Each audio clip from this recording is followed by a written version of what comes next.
everyone. Thank you for joining the live.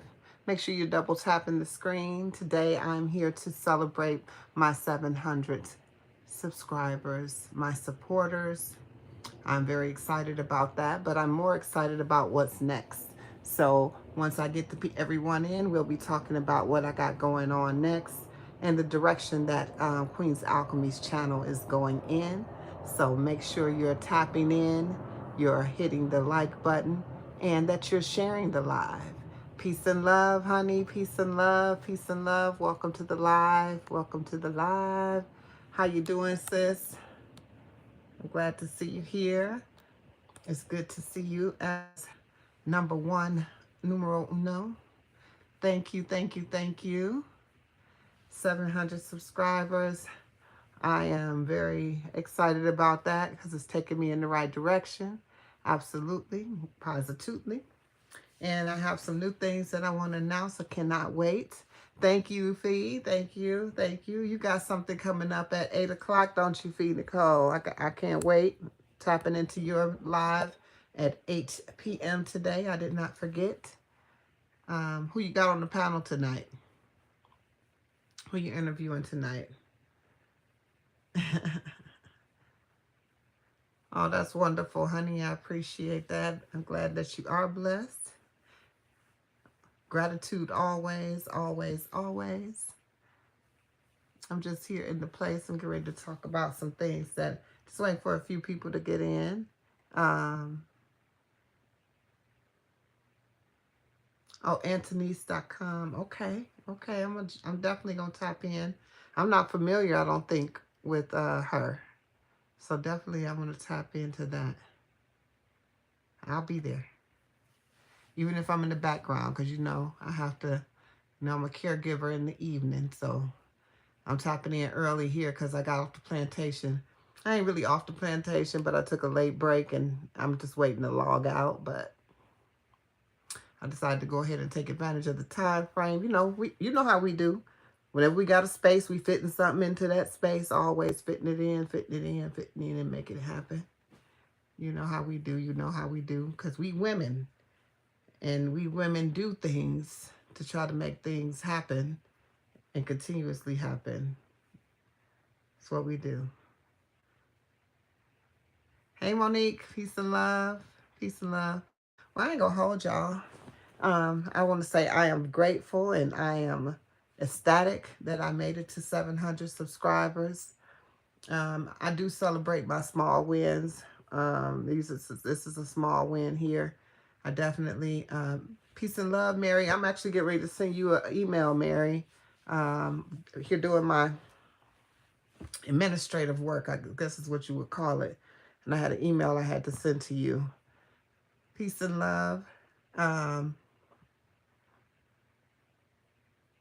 My energy feels brighter today.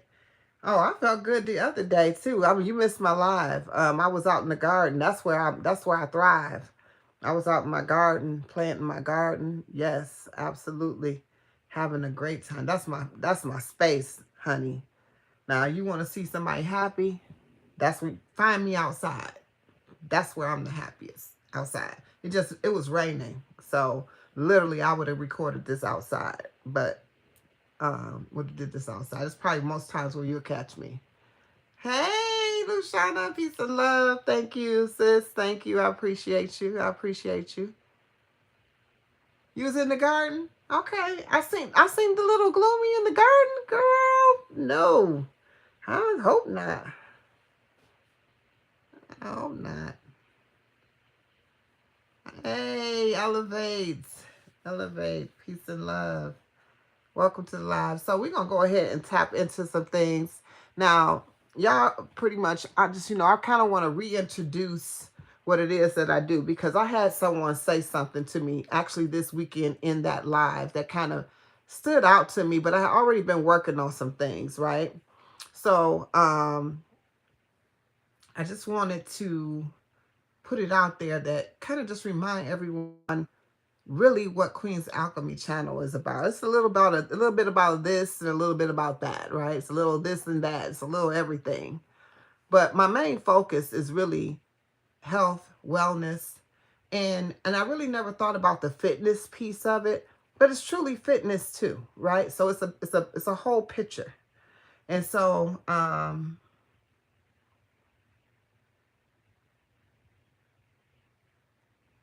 you see me. All right now, girl. I see you too, sis. I appreciate that. All right. So, and like I said, I just want to reintroduce my channel. It's an overall picture of wellness, but for me, wellness is such it's very broad. So I don't really like to put a cap on it because wellness can apply to so many different places in your life. It doesn't have to be just about health and what you're putting in your body, but I'm going to tell you that's what it starts at. That's where it starts. It starts with what you put into your body because that dictates everything around you. And if you don't believe that, you have to actually try it because when you eat certain things and you put certain things into your body reacts to those things. And then it also interferes with the way you actually show up in the world, your demeanor, your emotions, your attitude, your whole overall picture of everything. So it begins there. But what I am doing here, and I'm glad you're on here, Lushana, because definitely you might want to tap into this as well. What I'm getting ready to do, because I had someone say to me when I was in the garden the other day, um, that they like, you know, that when I talk about things that are like beneficial to us, whether it be having a peace of mind when we're in our gardens or when we're doing things that we like to do that is giving us better mental health and operating and functioning in ways that are better for ourselves, or whether we're talking about fitness, health, wellness, what we're eating, how things impact us. They like, I really like these kind of conversations. And I'm like, wow, and I've slipped out of that to a degree where I try to keep dipping back into it, but I really want my focus to be on that because the more I focus on it when I'm putting out that information for others, I'm actually helping myself. So I want to stay aligned with that. And it has really nothing to do with hitting 700 subscribers. It just happened to happen aligned with one another. So we're going to leave that at that. But because as the more I grow and the more I build, I want it to, be structured. Because I told you before on YouTube, this is not a hobby for me. This is truly a business, and I want it to be something that's beneficial for everyone.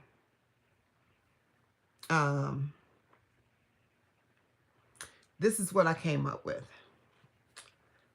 I'm going to do, I even gave it a name, y'all. It's going to be called the Collective Build. And I'm going to produce these panels where I'm going to have people who focus on like health and wellness. Let me see. Health, wellness, mindset, things like that. That, we come up and everybody has this panel and we're going to have different topics that we cover. I want to roll this out on April 26th. I have a few email addresses where I'm going to send out to people who I know focus in on these areas of expertise. And it doesn't have to be what your channel is about, but if this is what you can tap into, if you have something that you can give to this or you can add to it, then you're welcome to be on the panel too. You would just have to reach out to me because I could only reach out to those who actually have that type of, I know that that's what they do, right? So, collective build. But the collective build itself has different areas of it that it'll deal with. A healthy mindset, fitness and, different types of fitness. I mean, things, not just those things, but, across the board. It's so many different topics. I just don't have them. I just can't roll them off to you. See, healthy mindset, how you fuel your body, moving your body with intentions, things like that. You know, keeping it um, building around making us better physically, mentally, spiritually, you know, tapping into the spiritual area of things as well, not leaving out any areas, just constantly, you know, keeping it moving. So that's why I'll be able to do panels with several different people, because some people have different aspects on different things. So when I'm talking about the spiritual aspect of things, then that would be a different, maybe even a different panel of people than the people who deal with, you know, health and wellness or fitness or however. But these panels would be not just to me and another person that I would be necessarily interviewing. This would be people who I would actually, you know, sit down with, and we would just have a whole powwow, right?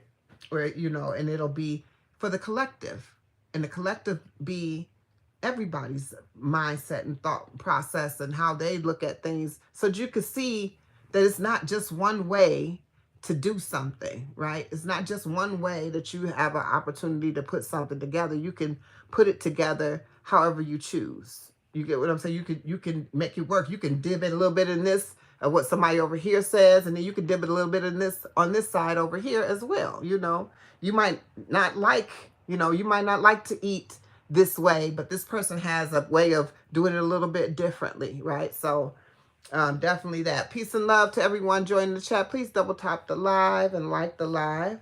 And so this is where we're going to be going. I am going, like I said, the debut of this I'm looking at as April 26th, which will be at 6:22 p.m. Eastern Standard Time.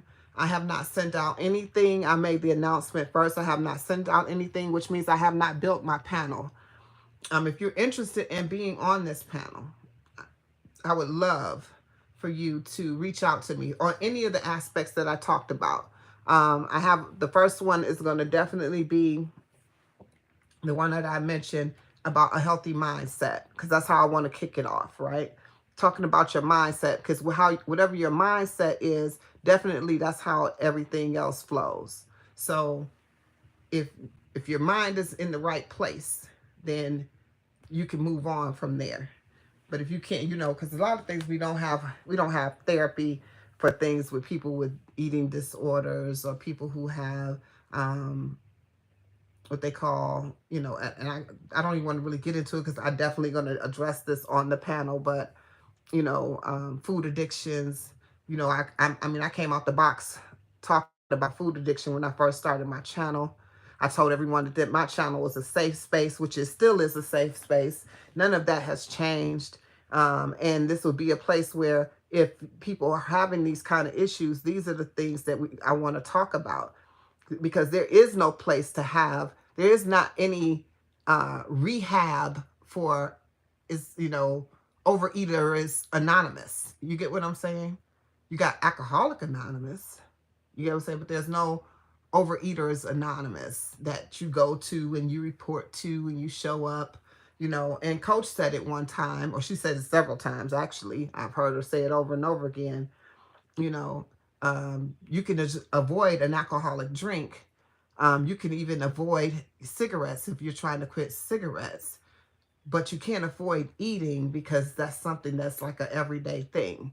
But for me, again, I have a different aspect on that, because I think you can avoid eating because I fast on a regular basis. I'm fasting today, right? So I'm fasting.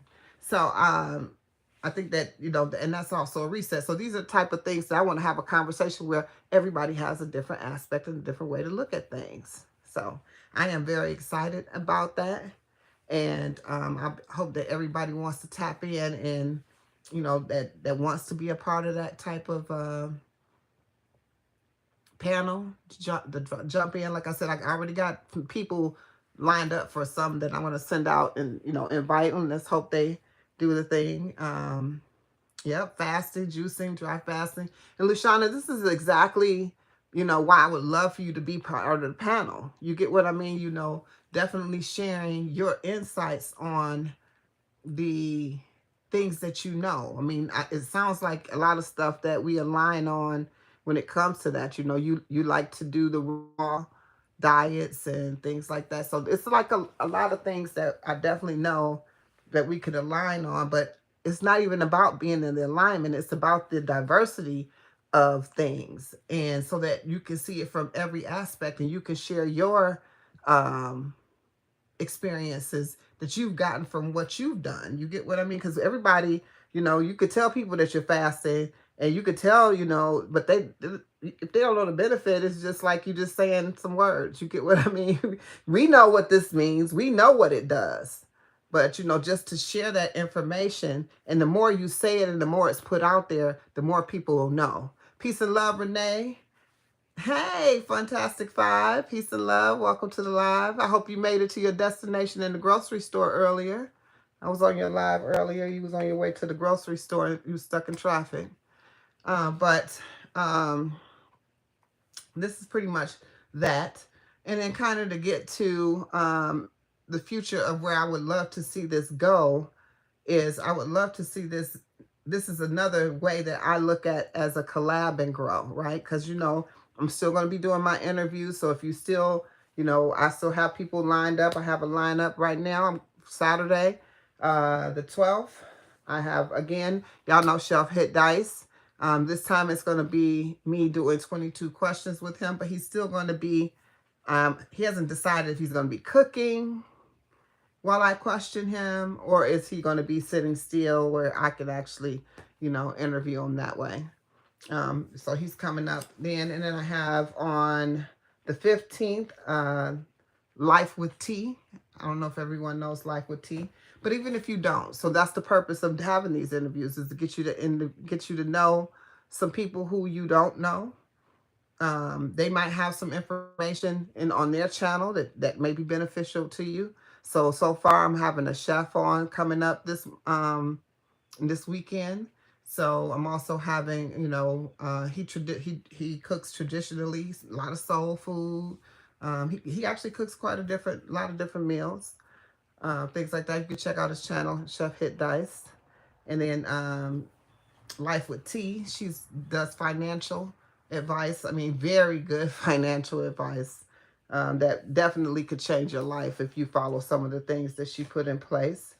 And then on the 19th, I have Stephanie coming on, Stephanie 57, and she's going to be coming on here. She's actually within the health and wellness fitness.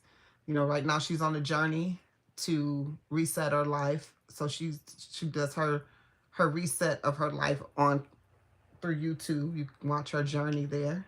Peace and love, Trisha. Peace and love. Peace and love.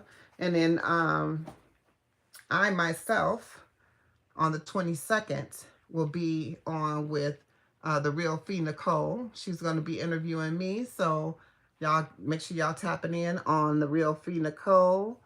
We both will be streaming that. So basically she'll be interviewing me and I'll have just a few questions for her. And if you haven't caught the interview that I did with her, make sure you tap into that because it is in my playlist. Called Behind the Content, 22 Questions with the Queen. If you go to the playlist, you definitely can find that there. And you can find all of the interviews that I've done. When I actually counted up, I think I've done 16 interviews so far.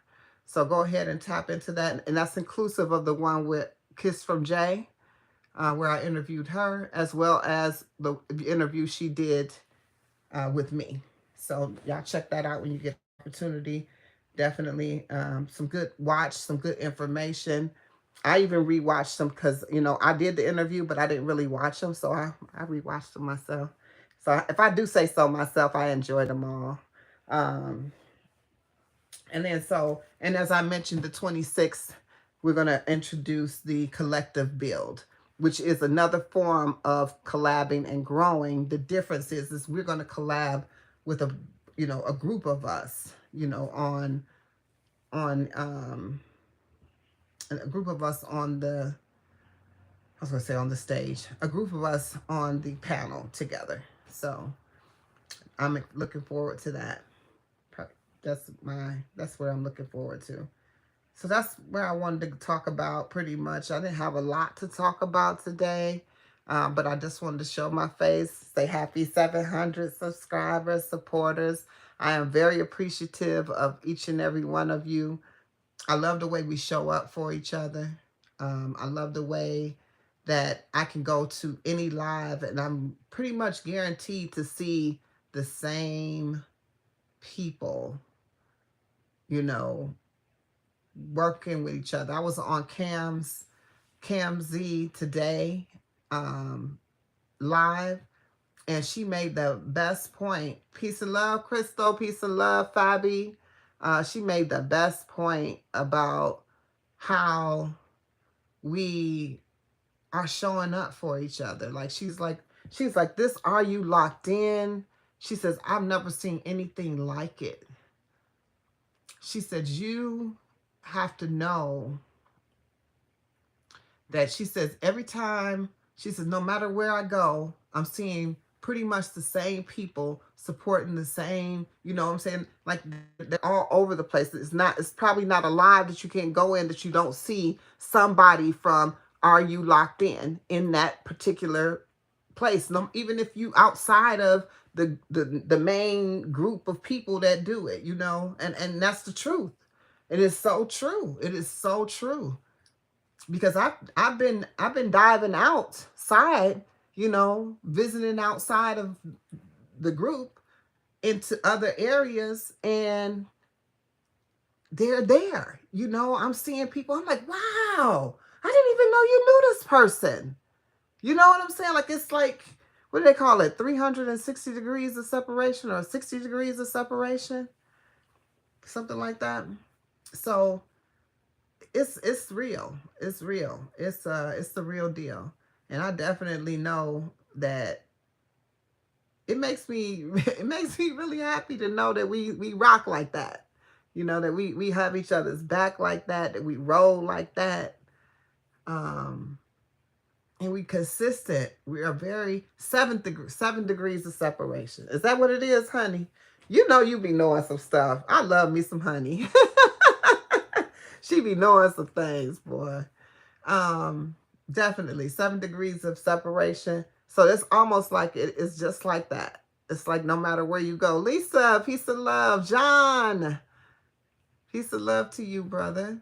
So I love that for us. I love that, you know, I have I feel like I redirected myself, and now I'm able to really engage with other people and their content, and I'm stretching out back around to people who I hadn't touched on. Today I was on why can't I think of the name of her channel? Um, it's something learnings, and I'm sure y'all all connected with her too. In her title is called Learnings. I can't remember the first part of it, but she is on point.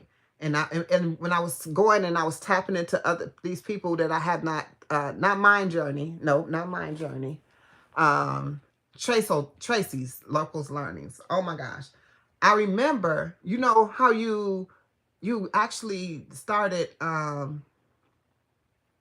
You know how you actually started watching people's content and you connect with them. Because I've told you, when I connect, I don't connect on the basis of, oh, you in the Are You Locked In and I'm in the Are You Locked In? Or I don't connect on the basis of you sub me and I sub you, or none of that. So if you see me type in, if you are not connected with me and you see me type something in your videos, first of all, I'm going to watch 2-3 shorts beforehand, and I'm going to find probably the shortest video you have. And if I'm on live and somebody says go connect with this person, I'm going to connect with you, but I'm going to do all of that while we're right there on live. And typically I'll come back so y'all see me. I'll type in the chat, hey, I was over there, and I could tell you what was going on that channel, because I wasn't messing around. I watched that 3-minute video all the way through while the live was still going. And then I came back to the live. So that's how I know if I'm actually, so then I'll be saying, oh my gosh. So Tracy Local Learnings, I actually connect with her. I can't remember if it was through the source or through Miss T with the T. But I'm actually going to have Miss T with the T too. I'm just waiting for her to give me her date. But that's, I don't know how I connected with her, but I remember why. I went back to her channel today because she came up in my time in my life, and I clicked on it, and I was like, I'm like, oh my gosh, I got to get back over here and start watching your content because this is my jam. I actually literally enjoy watching my fellow YouTube content creators, the ones that I'm connected with. So if you're connected to me and I'm connected to you, I liked your content. I didn't subscribe to you because you subscribed to me. I didn't subscribe to you in the hopes that you subscribe to me. I subscribe because I plan on watching your content. Now, I finally got a chance to be sitting down and doing this, and I got caught up in a binge watch. I was binge watching Coach, which I watched a lot of her content, and I missed obviously quite a bit of her most recent stuff because, again, I've been kind of wrapped up in things. I've seen bits and pieces, but then when I was going through, I realized it was like 5 videos that I hadn't even seen that I thought I was all caught up. But you know, I interviewed her, so I watched quite a bit of her content already. Deja vu. How are you? Peace and love. Peace and love. So if you get interviewed by me, I'm going to be watching pretty much your whole channel. So anybody want to set up an interview, let me know. Definitely, you know, we collab and grow. We get you out here. We get people to know who you are behind your content. Just send me an email. I definitely get you on my schedule. I don't have a problem with that at all. I do it through the week, and I do it on the weekend of Saturdays. I do it Saturdays and Sundays. And the only day of the week I will not be doing it is a Monday. But I will do it Tuesday through Saturday. So Sunday through Tuesday, I guess. I don't know if that makes sense. I don't know. Tuesday through Sunday. But definitely that. So if you are somebody who like nervous about getting on live or has never been on live and want to get your feet wet, this is the opportunity to do that as well, because it'll be me and you kicking the game. You know, I've asked you some questions about you. People get to learn about you. People going to connect with you that don't know you.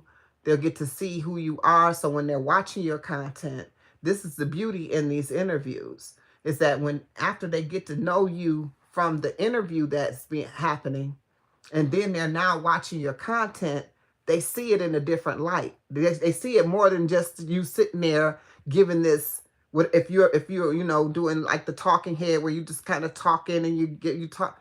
They can see a little bit more behind that than just you sitting there talking. You get what I mean? So I mean, I don't know if anybody can agree with me or disagree. I don't know. I don't know if anybody on here that I've actually interviewed. I know Honey's on here. But even after, you know, Honey's interview, people who saw Honey's interview, she had one with Kiss for Jay. She's had one with myself. You've been on here. So after seeing and meeting like the real Fee Nicole behind the real Fee Nicole, then you get what I'm saying? You can now, when you're watching the real Fee Nicole's channel, you're seeing things a little differently. You like, okay, all right, I get this. Like when she's talking now, you kind of feel her a little differently. You get that? Like you feel her a little differently. The same with, I heard, and I've already heard people say that about Honey. You know, they were like, I didn't even know that about Honey. You know, like when we were talking about, you know, what she shared and how she was vulnerable with her information and how she put the information out there. Like, she was singing. People didn't know that about her. You get what I'm saying? Like, and so now when they're looking at her stand up there and do her thing, they're thinking about like this other person. They get to see, because she's not doing a whole bunch of talking in her videos when it's the, you know, when it's the styling video. She's just talking about her styling. But now you get to see her on another level.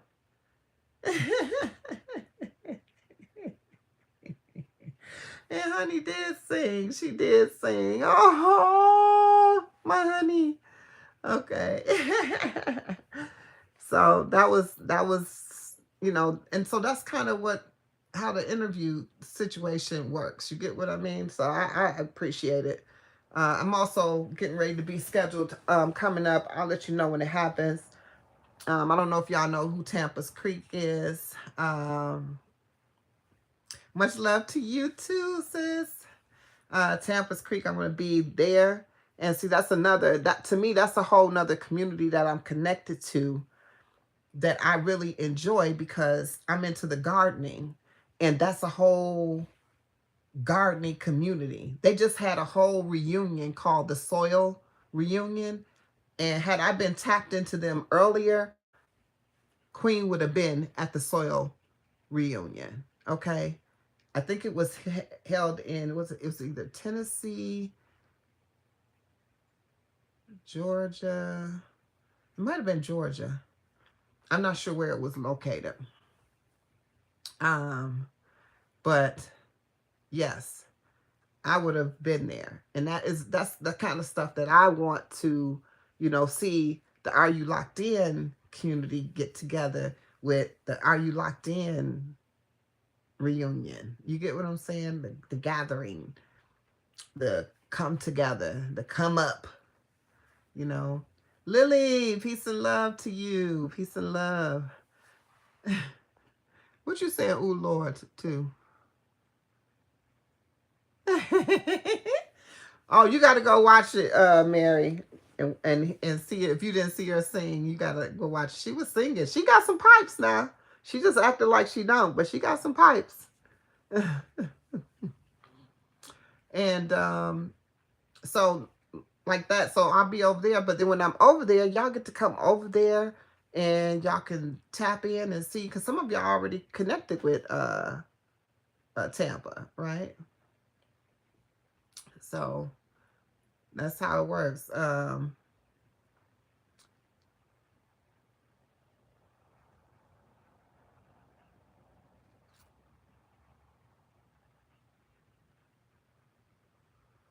Peace and love. And Britt, um, I'm gonna be doing that video we talked about very soon too. So I'm gonna make sure I tag you in it too. The one about the cost effectiveness of the food. So definitely I'm gonna do that very soon. As soon as I come up off of this fast, because it's no use to me going to the grocery store buying anything and I'm fasting. Because it'll go bad in the refrigerator. So peace and love. Thank you for stopping in, Britt. I appreciate you. Appreciate you as always. Enjoy your class. Hope you learned a lot. Whatever it is.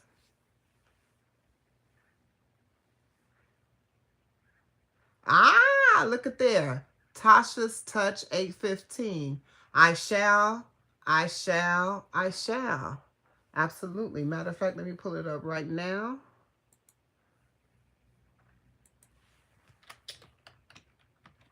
Tasha's Touch 815.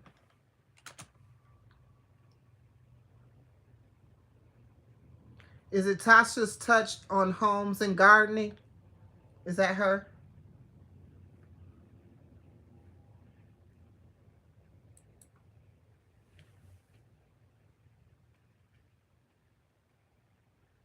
Okay, I got it. Oh, she's doing a garden tour. Oh my gosh. So you're going to have me over here binge watching. This is my stuff. This is my joint. I'm trying to tell y'all, anything to do with outside, nature, this is my joint. I get real excited about this kind of things. I definitely am going to tell her you sent me. 100%. I'll be on this site here looking tonight. I got a few more channels that I got to visit tonight that I have on my list to follow up on for sure. And that I haven't tapped into. recently. It's like all my new people that I've connected with. I want to go and look a little bit more into their channels. Um, so I just kind of go to my subscribe tab and I look through and see who I haven't really tapped into lately. I was going off of who, commented on my videos, but again, that's typically the same people who comment on my videos. It's typically the same people that comment on my videos. So I end up circling those same people consistently. So I just want to kind of spread it out, to those that may not get all that kind of attention or whatever. She's up my way. Oh, she's in South Carolina. I'm in South Carolina. I mean, I'm in North Carolina, but I'm in South Carolina every year. I go to South Carolina. That's my joint too. I go to South Carolina so I can go to all the beaches. I've been to every beach probably there, except for Myrtle Beach. Believe it or not, and I've never been to Myrtle Beach. I don't think I had that much of a desire to go to Myrtle Beach, but I like Isle of Palms. That's one of mine. Foley Beach is another one I like up that way. So I usually go about 4 different beaches when I'm in South Carolina. That's all I do is sit on the beach. I go for about 4 or 5 days, and all 4 or 5 days, all I do is sit on the beach and look at the water, get in the water. Oh, it's just so beautiful. Oh, New Hampshire has beautiful beaches. What color is the sand? It is hidden beaches there. And 2 of the ones that I go to are hidden.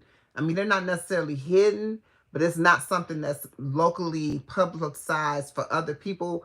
I ran upon it because I was doing some research on some, like looking for different things and talking to the locals, and people was telling me about, well, maybe you should go here. I know, not John's Island. It's not John's Island. John's Island is the one with the tree that's over, the tree is over 2,000 years old or something like that. The tree is super old, and the tree is bent over, and it's growing like, I don't know. It's so, you got yellow sand. Oh gosh. That's why I want to travel, do like a beach tour. Every place that has beaches that you probably wouldn't even tap into, just kind of go to those areas and just visit to go to the beach. I don't have people like, well, what is it in such and such? What is it to do? They always ask me, what else you do when you go to South Carolina? I'm like, nothing. I go out to eat. I find me a couple vegan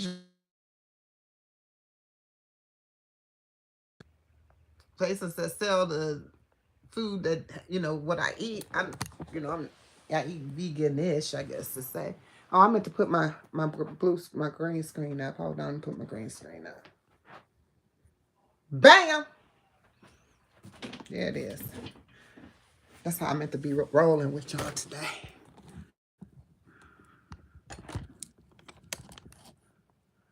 Look at that. What that say, y'all?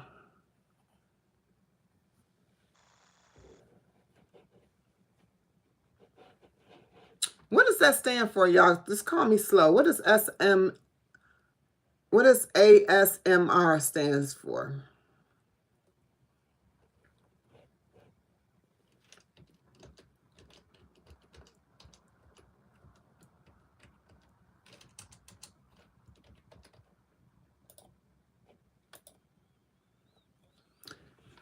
Salisbury Beach, Hampton Beach.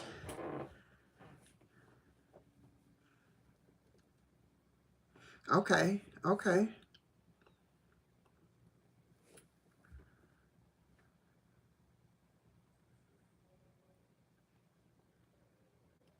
I'm gonna look it up. I want to know what that means. Because I hear a lot of people use it. Just like when I used to see people say mukbang and I didn't know what that meant. I just used to be like, okay. People are like, oh, I did a mukbang or I was watching a mukbang. And now I know what a mukbang is. And I'm like, oh, I used to do mukbangs all the time. So, yeah.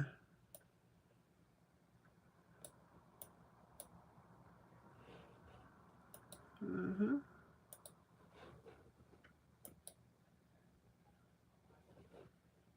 Mm-hmm.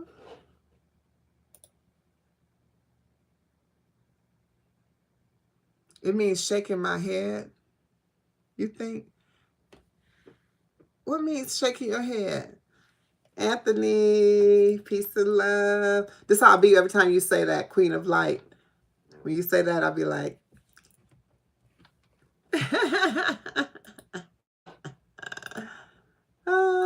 so you know what my face look like every time you say it.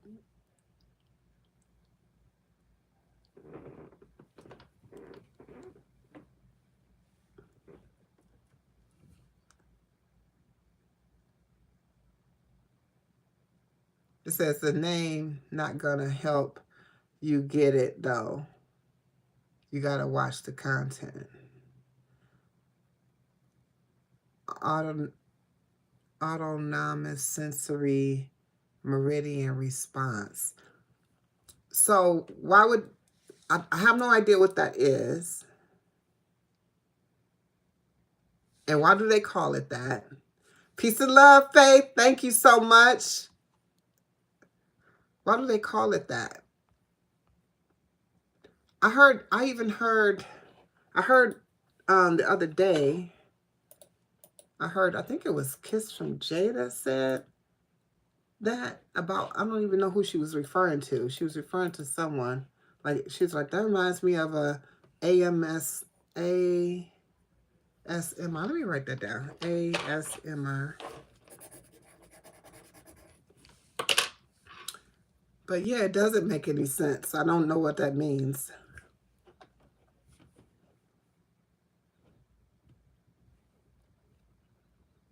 I don't know what that means. I don't know what that means. That's weird.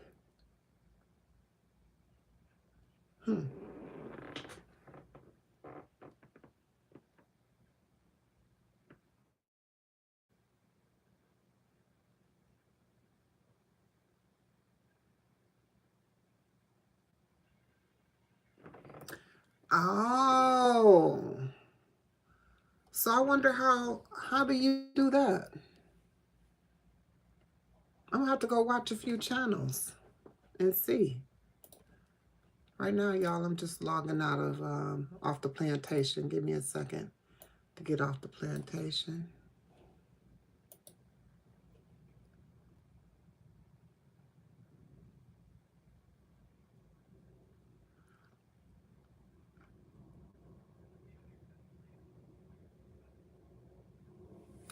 Okay, so you went and watched something, John, and saw what it was?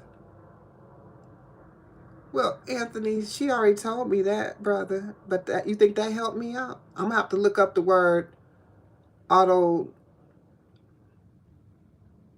autonomous. I think that's how you say it. Autonomous sensory meridian response. So, in essence, hold on. Let me get up. Let me sign out so I can pay attention. Because I actually really want to know this. This is something that I really want to understand. Hold on.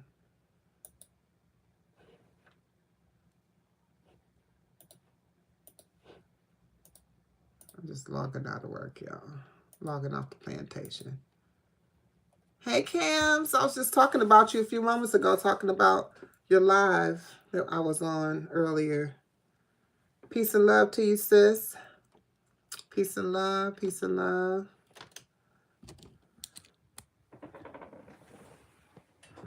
I'm going to repeat my announcement for those that just came in as well. But we're going to first figure this out about the autonomous. Hold on.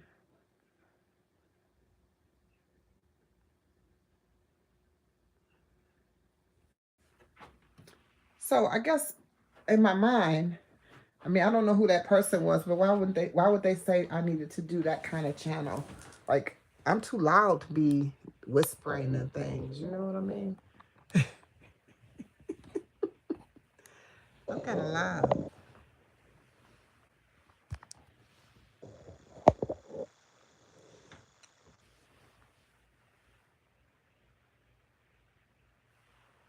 D'Angelo, peace and love, peace and love. How are you?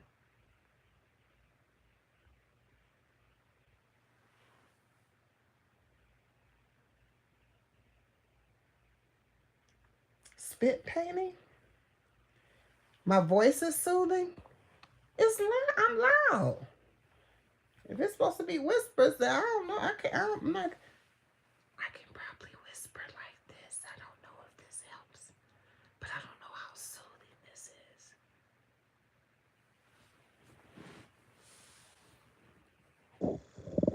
is. You know, I'm gonna try. Let me try this. Let's look it up on here.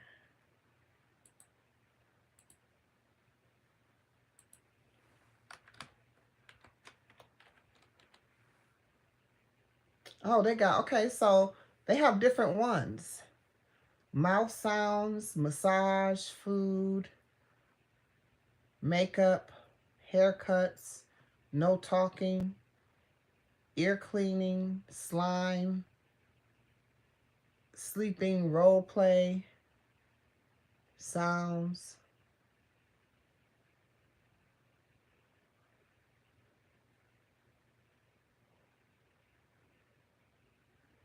Ah, that's what I just said. I just read them off because I was thinking that. I was like, yeah, that's probably what they're talking about.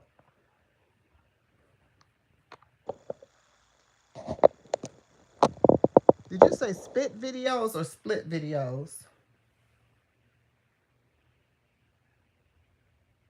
Astrology is any noise, and people watch that stuff.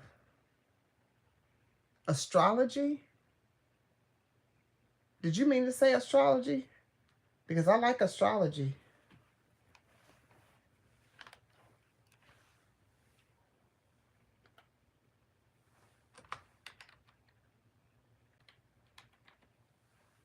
Yeah, it is an ASMR astrology. Let me see what that is. Oh.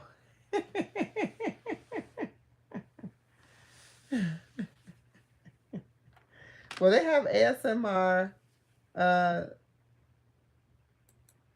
Here are the 4 signs that will never chase anyone. And who are they? I'll tell you now. 4th place, we have the beloved and sometimes hated Aquarians. It's easier to see someone of this sign falling in love than seeing them run after someone to apologize or for anything else that compromises their dignity. In 3rd place, we have Capricorn, with their focus on never lowering themselves before anyone. They might suffer a lot, but never expect them to go crawling to ask something from someone because they are independent and proud. In 2nd place, we have Virgo, the meticulous ones of the zodiac. If they notice they aren't being valued properly, they will walk away and show that their presence is truly missed. And the trophy for 1st place goes to the most intense and observant sign of the zodiac. This sign will never show vulnerability. Which sign could that be? Tell me in the comments. Here are the 4 signs that will never chase anyone. And who are they? I'll tell you now. 4th place, we have the beloved and sometimes hated Aquarians. It's easier to see someone of this sign falling in love than seeing them run after someone to apologize or for anything else that compromises their dignity. In 3rd place, we have Capricorn. What's your sign, John? With their focus on never lowering themselves before anyone. Are you a Virgo? They might suffer a lot. Or Aries? But never expect them to go crawling to ask something from someone because they are You're a Scorpio. I could see that, Anthony. I could see. Ooh, I could see that. I really could see that. A lot. A lot. A whole lot. Wow. Actually, when I say I can see it, I actually can feel that. I can feel that you're a Scorpio. Appreciate it, Morgan. Thank you. Thank you so much. Appreciate it. Appreciate it. Appreciate it. Make sure y'all double tapping the live, please. Double tap the live. You enter in. And I appreciate you being here. We're just celebrating my 700 subscribers. And also, since I said I was going to mention what I was talking about earlier, just real briefly. What is that? Something that you sent over here? I can't pull it up, but let me pull my live up.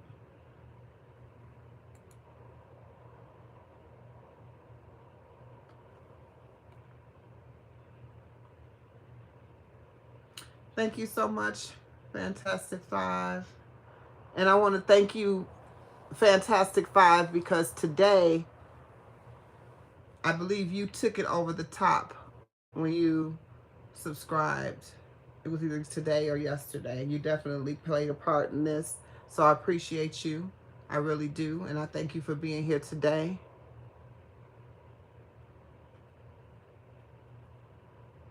Yep, I was at 400 on February 11th. On March 15th, 14th, I was at 522 subscribers. So, yeah. So I don't know how long it took me to get to 700, but it was pretty quick. It was pretty quick. The time is moving pretty fast when it comes to the subs. Now I just want to have my content out there. I know I did a lot of this through going live on YouTube. So I encourage anyone. I definitely have my watch hours up there. Y'all can see my last 28 days, how many watch hours I got in 28 days. That's 28 days. That's 28 days. So that's from today, 28 days back.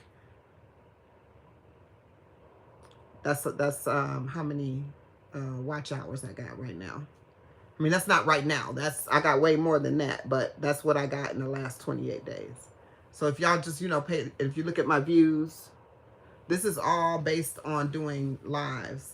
And I heard someone earlier mention that they wanted to know about restreaming and things like that. Like I said, people get kind of scared about things they don't understand, but they really work, they really do.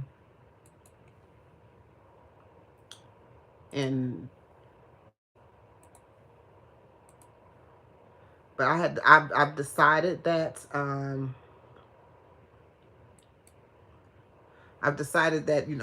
already.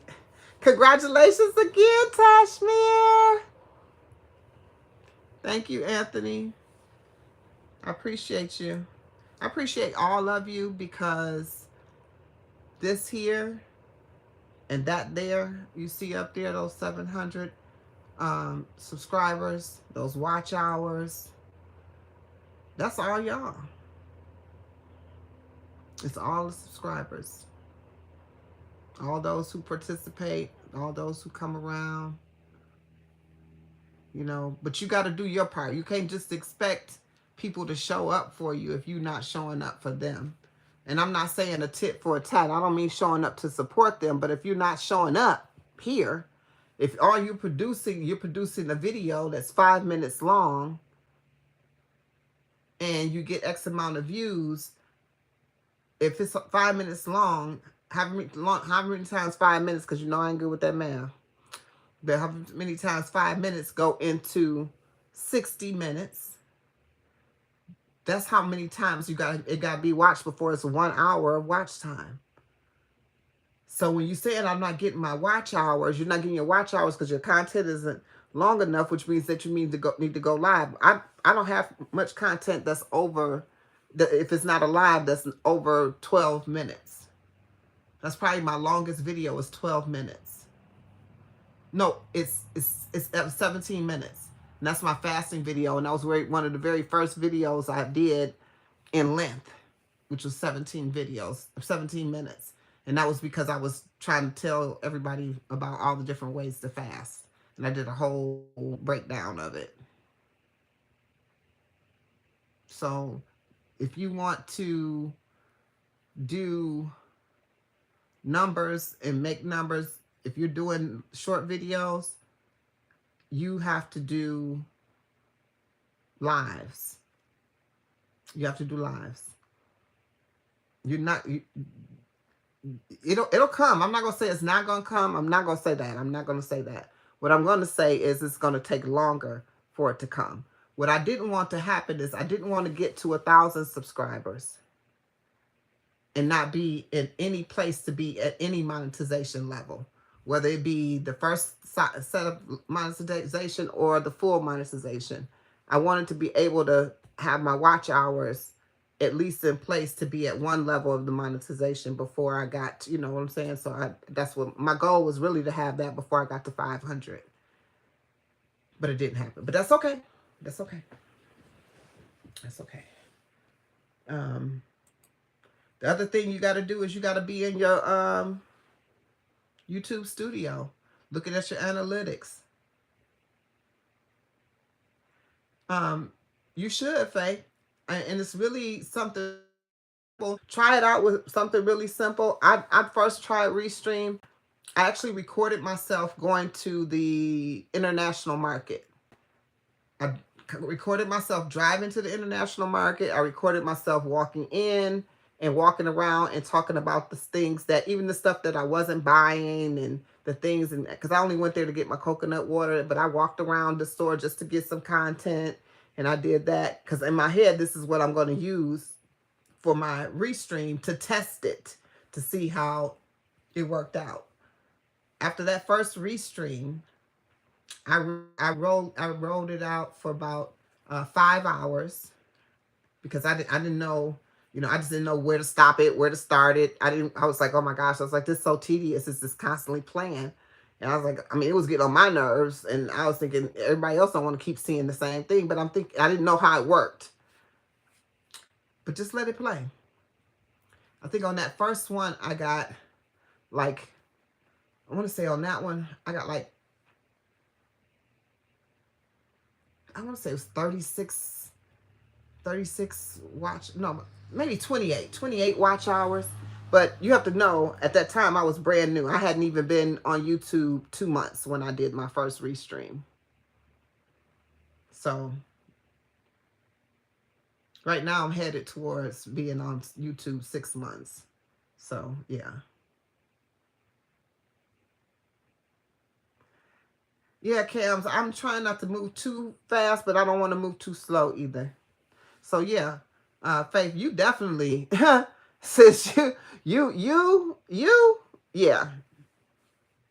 yeah, you can make that happen. You got people that pay attention to your channel.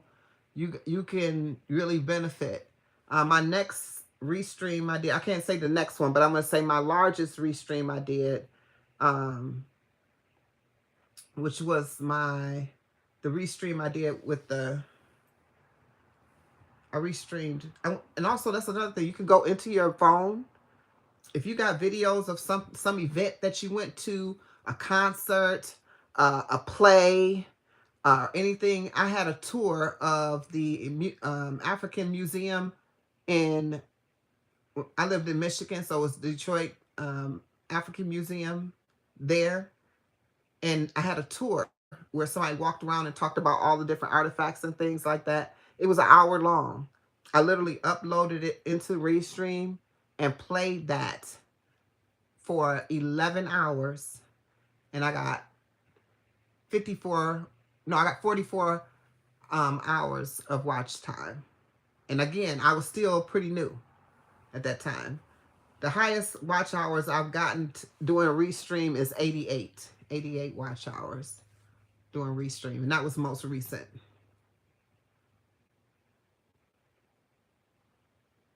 Yeah. Yes, she is. She can make that. She can make it happen. If you got something that let's say in your let's say you got something in your phone that you just didn't release because or in your or whatever you record on. I record on my phone, so I'm talking like that, right? Um, you got something in your phone that you or whatever you got recordings that you didn't release because for whatever reason, you just was like, I don't want to talk about that no more or whatever. I didn't think I recorded that right. Take it and rough edit it. If it needs an editing, rough edit it. Throw it into Restream and let it play. They're going to watch it and they're going to make you think that, oh my gosh, I probably should have released this on, because most recently I did release one like that I had done probably about a month ago. And then I released it recently on a Restream, two Restreams ago, and people watched it. It was the one that I did on um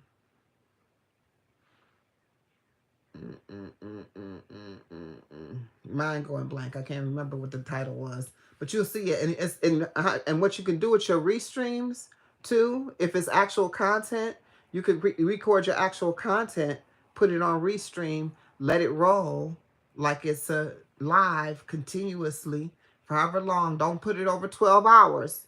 Over 12 hours is not archivable to YouTube, and you're not guaranteed to get those watch hours if you go over 12 hours. You're not guaranteed. I'm not saying it won't give it to you. I'm saying that you're not guaranteed those watch hours. You don't want to go over 12 hours doing that. So make sure you don't do that.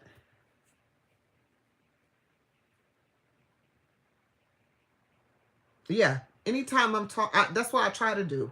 I try to do there she is. You know what? Can I show y'all something? This is what I'm talking about when I be talking about alignment. Did I not just talk about Tampa? Was I not just talking about Tampa, y'all? There she go right there. I was just talking about you, sis. I was just talking about you. I was just telling them that we gonna set up times for you to be on my channel, and I'm me to be on yours. I was just telling them that, and I was just telling them that that's my gardening community over there. We over there, we over on Tampa's channel. I said, you just got back from the soil reunion.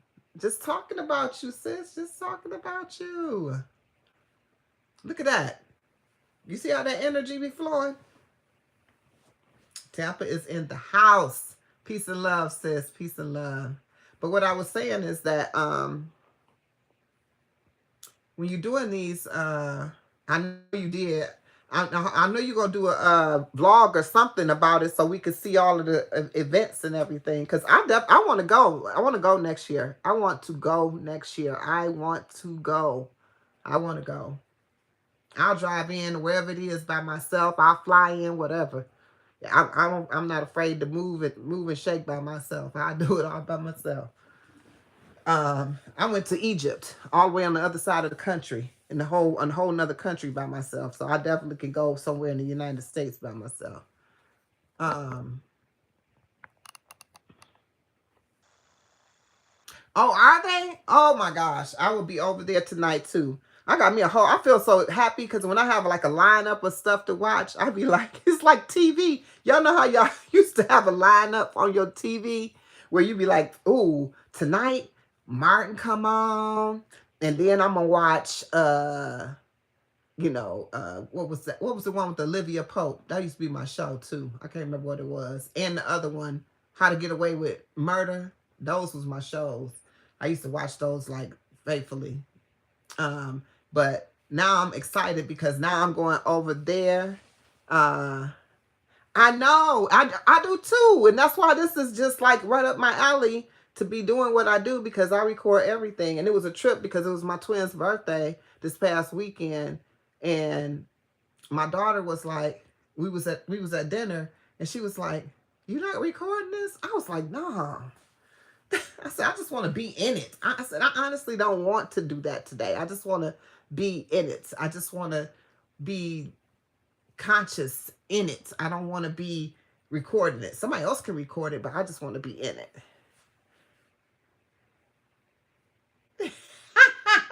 Did you? Oh, I cannot wait to see these videos. That's what I'm saying. Like, I love that about YouTube. Like, so after I stopped watching so much television where it tells you your vision, I started watching YouTube where it tells me my test. But I would have a lineup of stuff that I would watch on YouTube. Come in there and watch it. So Tampa, you on my list tonight too, because I need to see. I want to see everything that went on. Because I want to be part of that next year. I definitely want to be part of it. Would you go back again? Was this your first time going?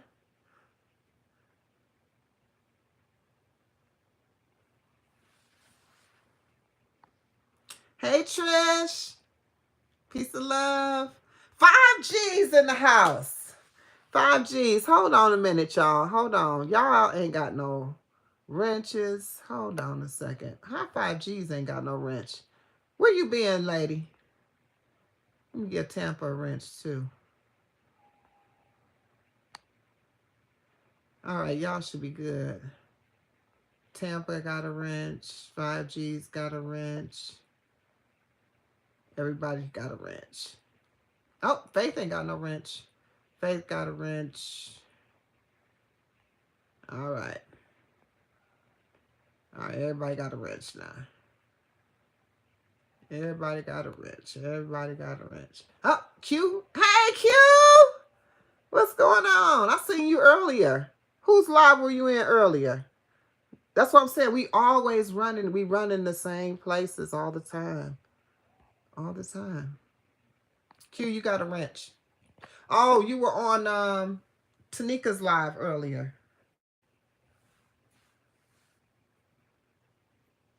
Oh, T's Journey. We was on T's Journey. Was you on T's Journey? I think it was. Yeah, T's Journey. Mm-hmm. I thought it was Tanika. Y'all see I've been on a lot of lives today. Y'all see I've been on a whole bunch of lives today. Okay? I can't remember who live I was on. But with that though, what I was saying about the restream is don't go over 12 hours. I apologize. I'm just coming back to that. Don't go over 12 hours because you can't archive. They can, but don't they may not be able to archive it over 12 hours. Use old content that you could even they're gonna tease right there. Look at boy, if I tell you this energy ain't high. How did Tease just pop in here like that? Bam. We just said your name, Tease. Peace of love. Peace of love, sis. We was just talking about that.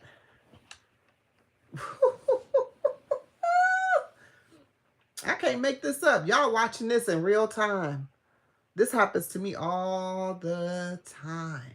I say somebody's name and they just, whoop, right there. Boop, right in there. Just like that.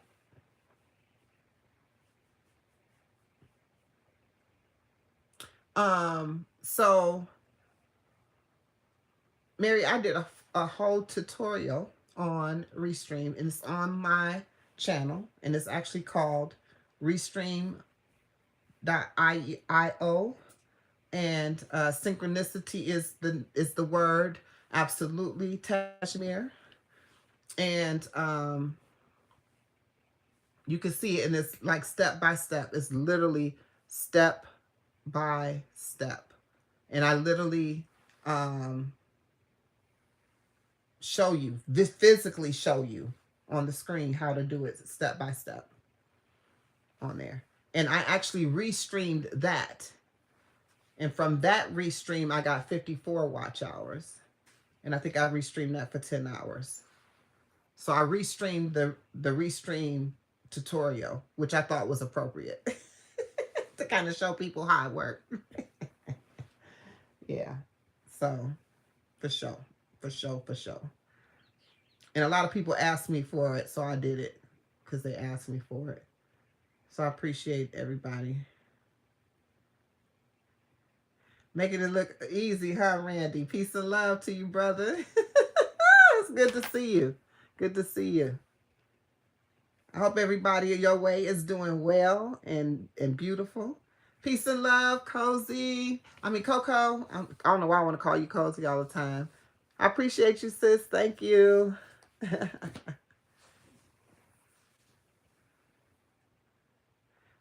Were you, T? Let me tell you. So, T's, every time I was on the plantation, right? Um, 22. You know me. I'm number 22. Much love, brother. Much love. Um, and T's, you know what you was talking about earlier? T's was on there tripping earlier, y'all. And T's was on there tripping. Oh my gosh, she had me rolling. And I was on the plantation, so it was hard for me to, you know, it was hard for me. But I couldn't stop laughing, man. Um, Thank you, Crystal. Appreciate you, sis. I appreciate you. Every time you say you're on the plantation, I was. I was on the plantation, sis. Because if you really think about it, I want y'all to think about why I say this, why I say it's that. Because it was just that it feels like, they said, oh, you're free. So we're gonna instead of forcing you to do this under duress of fear for your life and the life of your family and the livelihood of your family in the way of fear, in that way, we're now going to put a constraint on you where now you're fearful if you don't go to the plantation and do a 9 to 5 that you won't be able to pay these bills that were created and made up to keep you, restrained. You won't be able to have a livelihood to take care of your family. So it's the same plantation. They're just giving you money in return for time. So you're trading time for money, money for time, time for money. That's it. That's it. That's it. And the only thing that you got that's the most value that you have is your time. So if you give it all up, and they can't even tell you, you see Q over there on the plantation now. He get it. And I'm not laughing at you, Q. I ain't laughing at you, but I feels you. Yep, yep. Queen, you got everybody saying plantation. Yep, I do. Cause that's how I feel about it. It's real. I'm like, oh my goodness, this is just because it's really honestly the beauty in this is you can feel like you have at least you can feel like you can escape, but as soon as you escape, they reel you back in because it looks scary out there without the quote unquote unsecurity, because it ain't no security, because if you go to work today you ain't guaranteed to be there tomorrow. It ain't none of that ever guaranteed. What happened to the business they go out of business tomorrow, they decide that they don't need you no more. You still in the same position, so you under the microscope of somebody else. You get what I'm saying? You're under that. You're working under somebody else's schedule of things, and just hoping that everything turns out okay, that everything is all right, and that you will be able to have this again tomorrow, and that that you have job security on the plantation. Sad. Sad. Let me see what it say. Man, I want my time. I'm getting ready to go to bed so I can go to the plantation tonight at 10. Coco,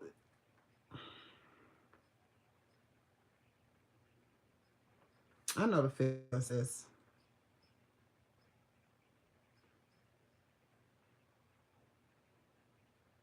They laughed at you, huh? You know what? Only 18-hour day. Oh, hell no. Oh, thank you, Sav and Tony. I wasn't talking to y'all. Thank you so much. I appreciate you. Is Zoe here? Is Zoe here? My brother. Peace of love. Peace of love to my brother Zoe. That's my brother from another mother. So you on the second plantation of the day. And so just let's just look at that. He said he's working 18-hour days. It's only 24 hours in a day, y'all. According to what we've been told about time, it's 24 hours in a day. That's it. That's it. No more, no less. 24. So if he's working 18, he's sleeping for 4 hours? And he ain't doing nothing else? Or is he not sleeping? Because he still got to get to each one of those places. Unless they're at home. So, Q.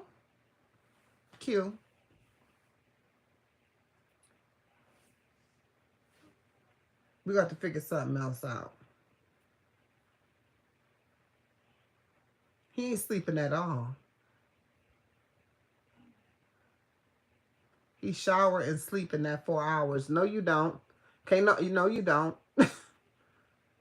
When are you driving to your jobs, to your plantations?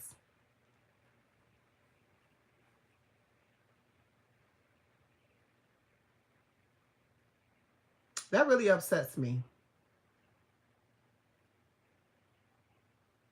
That is upsetting me right now. Like, I'm very upset right now. Like, to a whole nother degree.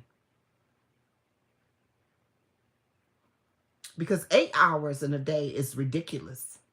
And which really is 9 hours because they don't even pay you for your lunch. If they give you an hour lunch. They don't even pay you for the lunch. They pay you 2 15-minute breaks if you work an 8-hour day. 15 minutes. 15 minutes.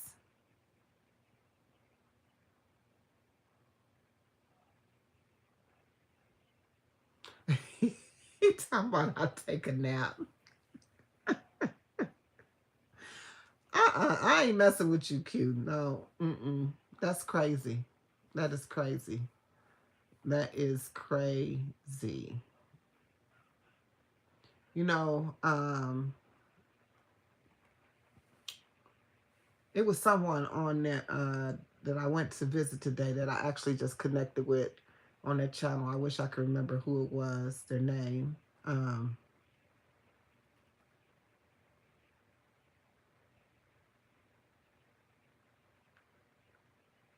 Thank you, Faith.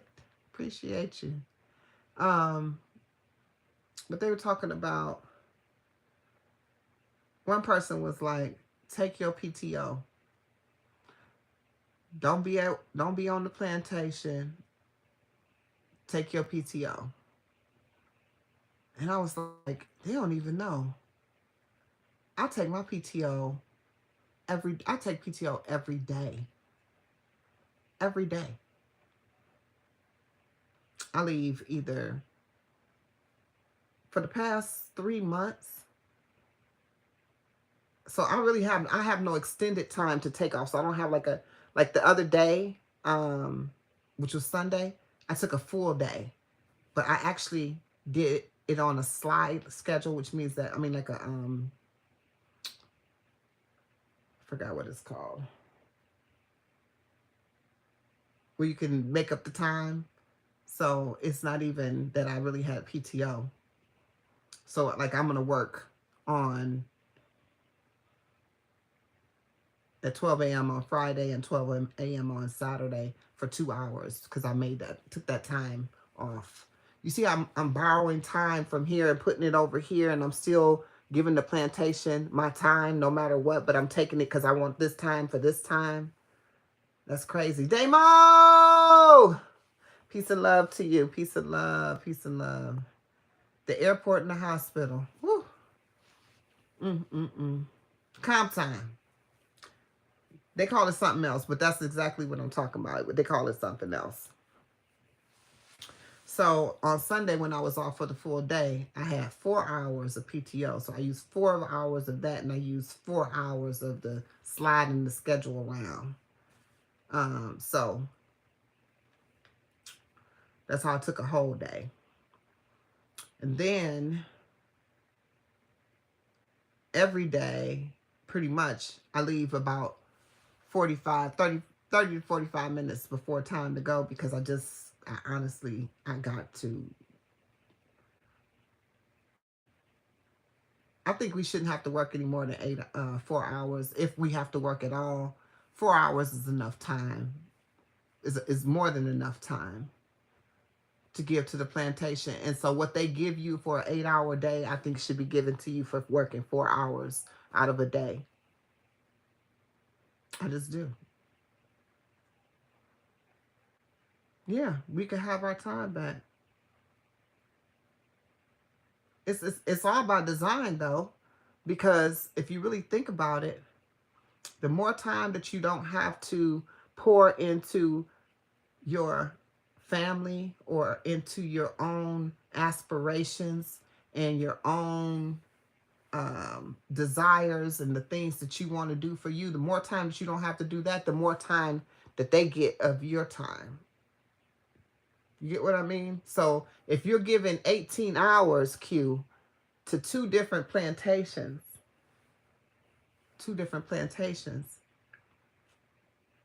there's never a time when you really have time to do anything that pertains to you. I don't know if you have a family, wife, kids. I don't know. Whatever that looks like. You don't have any time for that. That's impossible. I mean, I have a family, but I don't have any children that I have to care for. I got my grandchildren, and and I hate to say, I don't like to say sacrifice, but it is kind of a sacrifice because I always say if I didn't have to do this 9 to 5, then I would have more time for them anyway.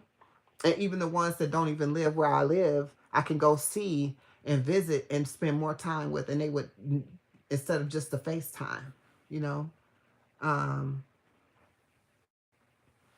See, look at this. Now, brother, you about to make me cry because I care for my mother too.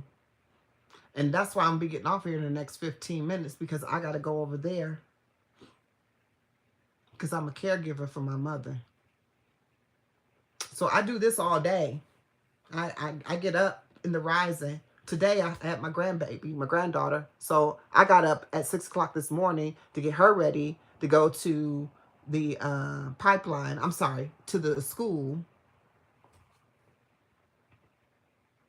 So I dropped her off at the school and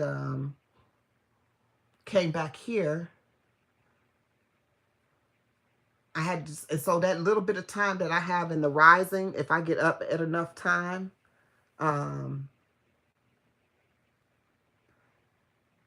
if I get up in enough time, I have so typically I try to get up around 6:30, 7 o'clock every day, but that don't really happen because I spend a lot of time on YouTube till 2 o'clock in the morning sometimes.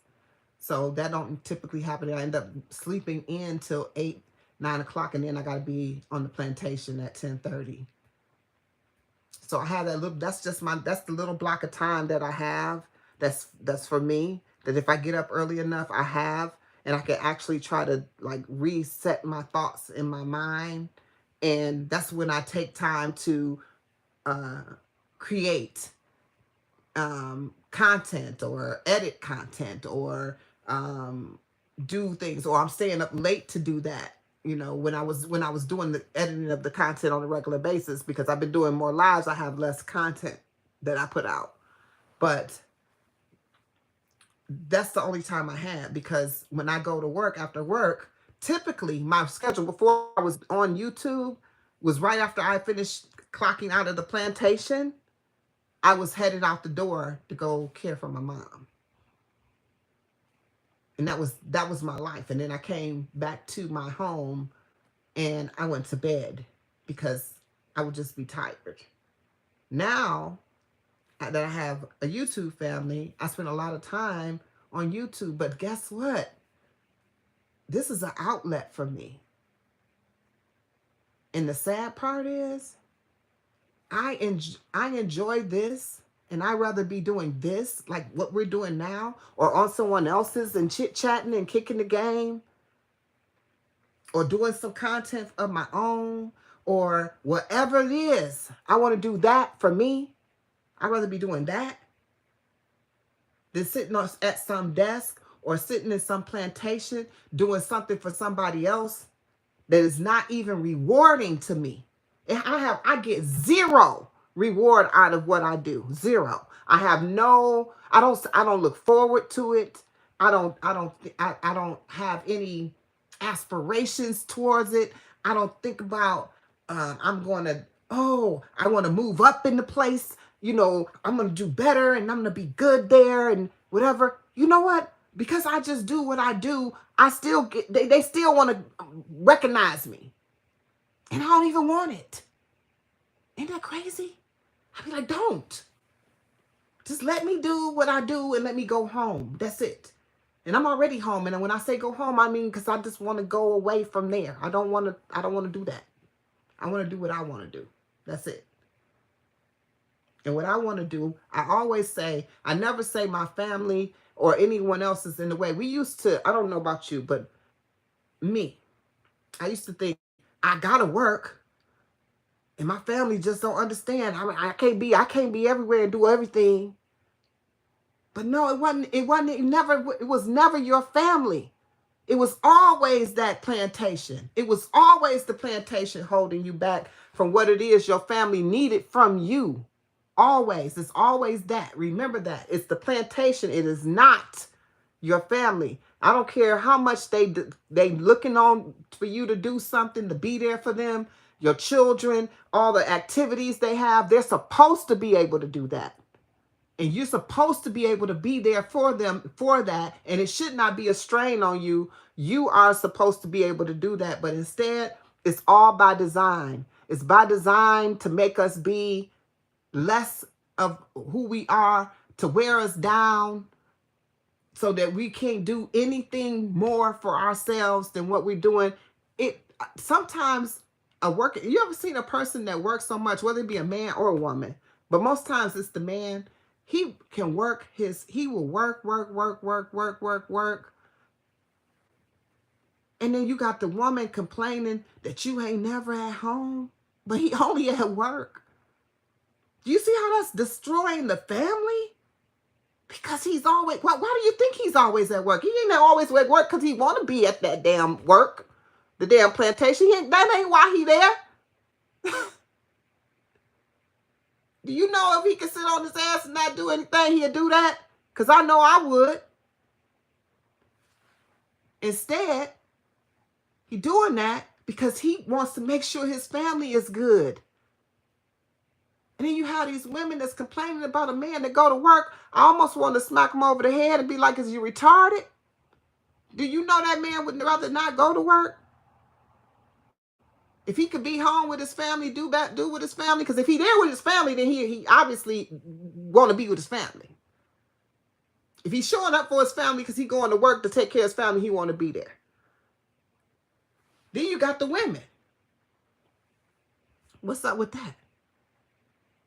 Working 2-3 jobs because they are the only ones. There is no man there. There is no partner. There is no one helping them.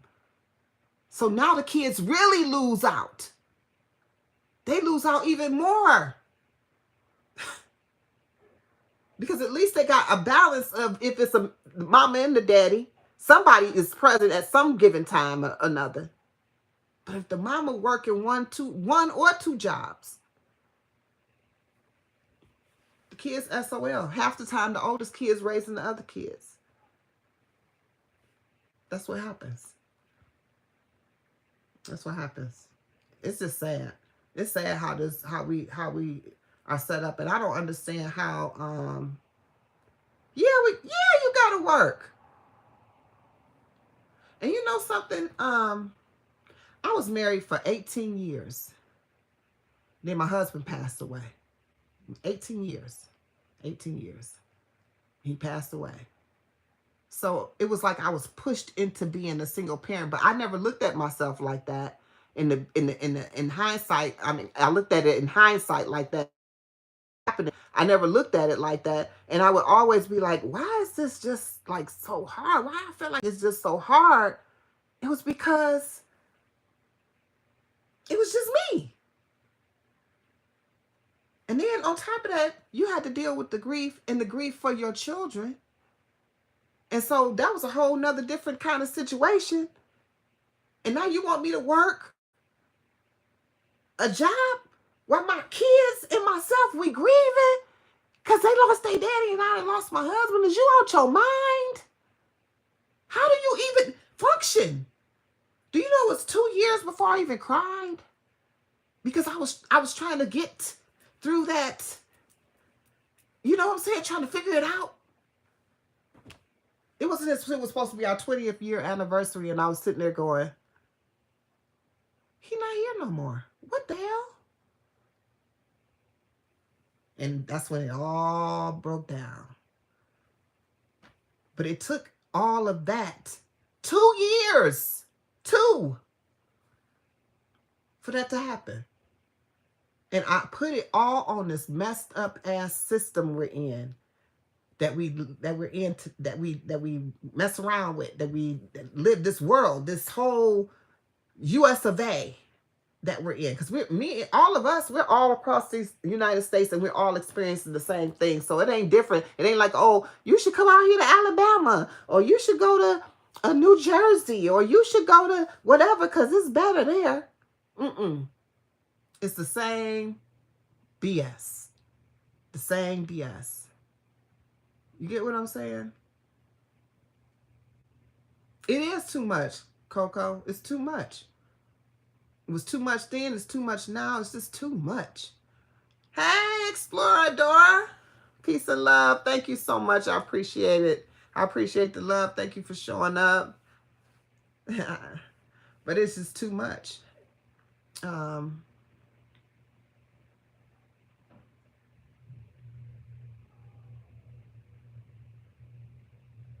Look at that. And you know what? We sacrifice our health too. We sacrifice our health all the time. And not only our health, the health of our children. And then we put our children in the hands of strangers because, for what? We put our children in the hands of strangers for what? Think about the reason that you do this. Because you have to do what? Go to the plantation. Most times we don't have someone that's a family member that typically can watch your children, because everybody else got to go to a plantation too. You get what I'm trying to say? Like, there's not, T somehow she had a baby. And then 2 weeks later, she went back to work. 2 weeks. You're supposed to get 6 weeks off when you have a baby. Paid maternity leave, I thought. I thought that's how it worked. I don't remember. It's been so long. But all I know is that ain't right. And ain't none of this shit right. Ain't none of it right.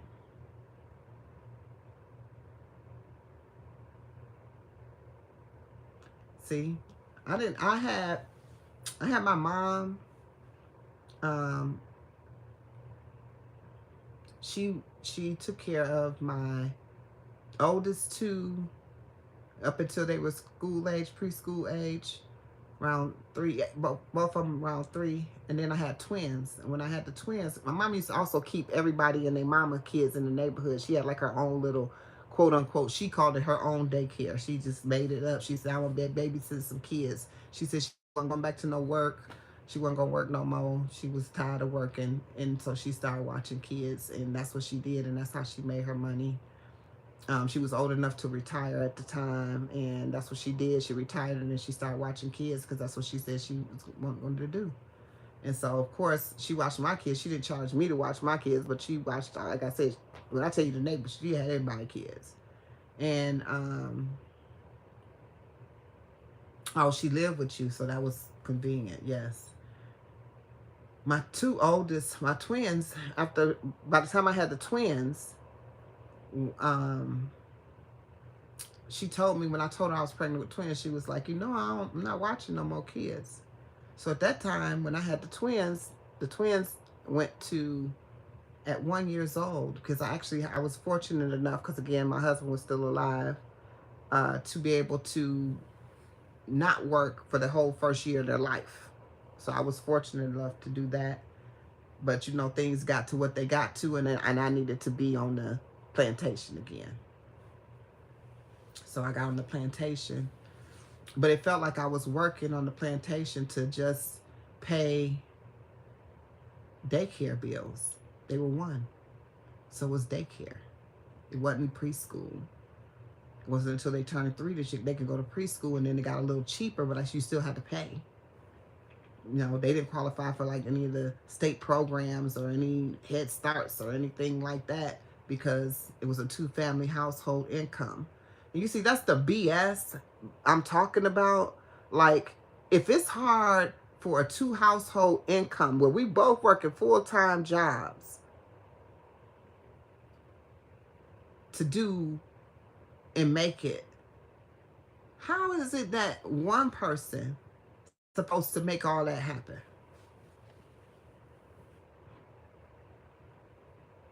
They have to be, um, you know, doing the job of 2 people. And I'm gonna tell you something else.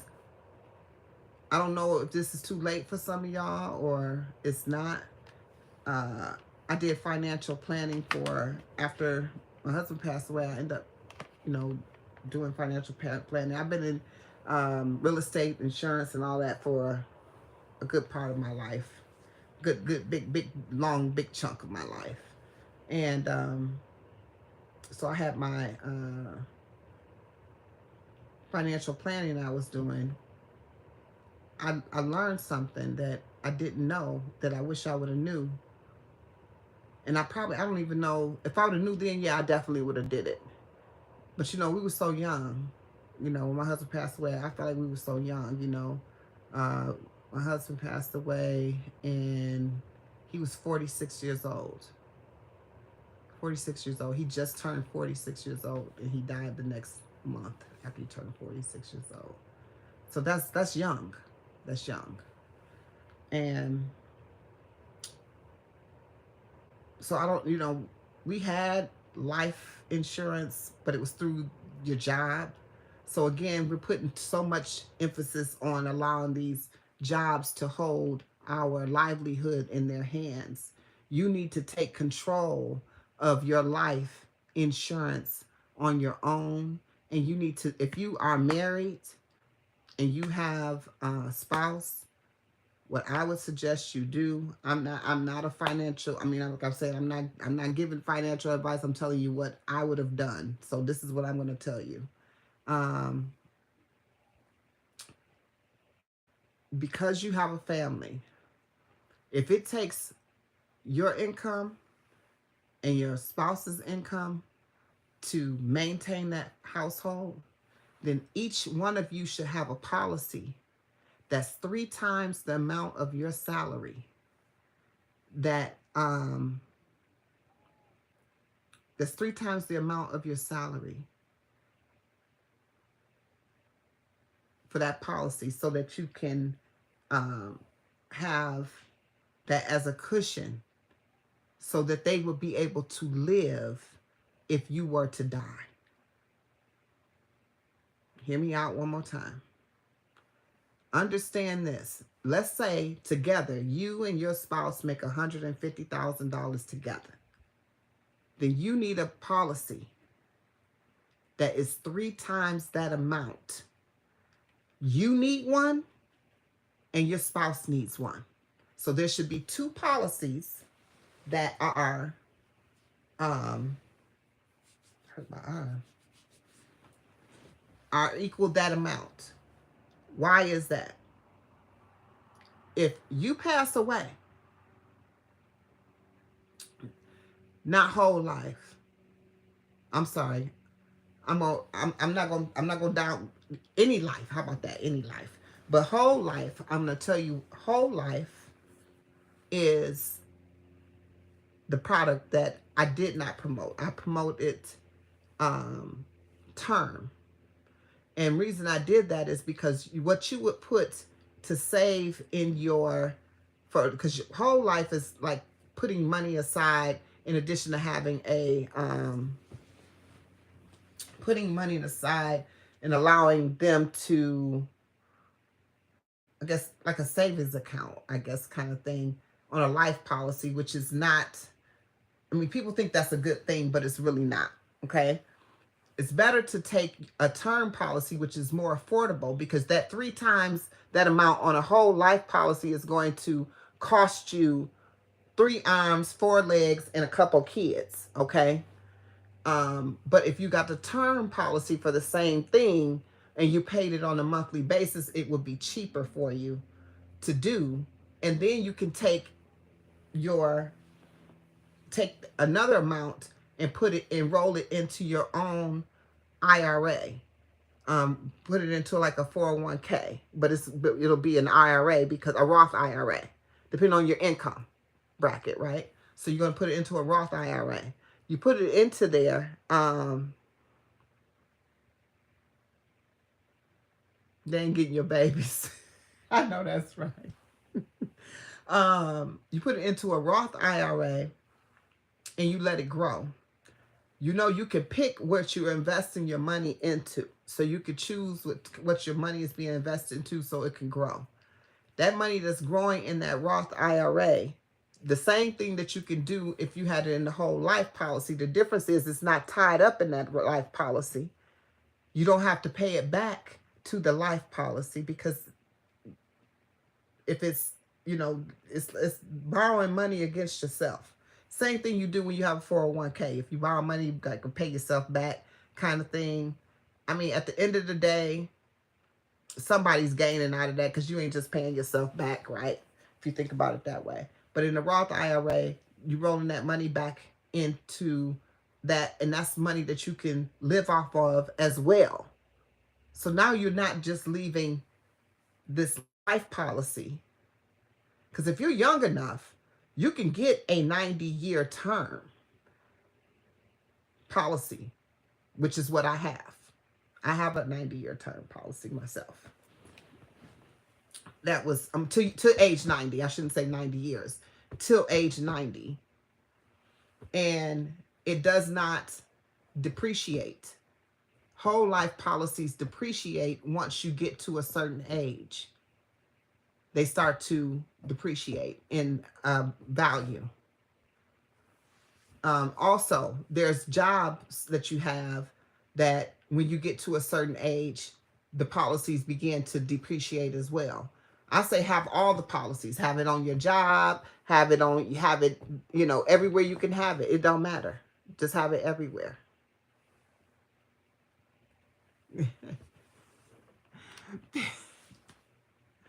New views, new heights. That's my sis. Oh, I miss you so much, sis. I miss you so much. I feel like it's just been so long. Thank you so much. I appreciate you. I do. I do. Um, but those are things I'm saying. So if anything, look into something like that. Uh if you got family, you know what I'm saying? If you got kids that are, small children. So like right now, something happened to me. Um, I made sure that my kids and my grandkids would be okay. At least they'll have a starting point.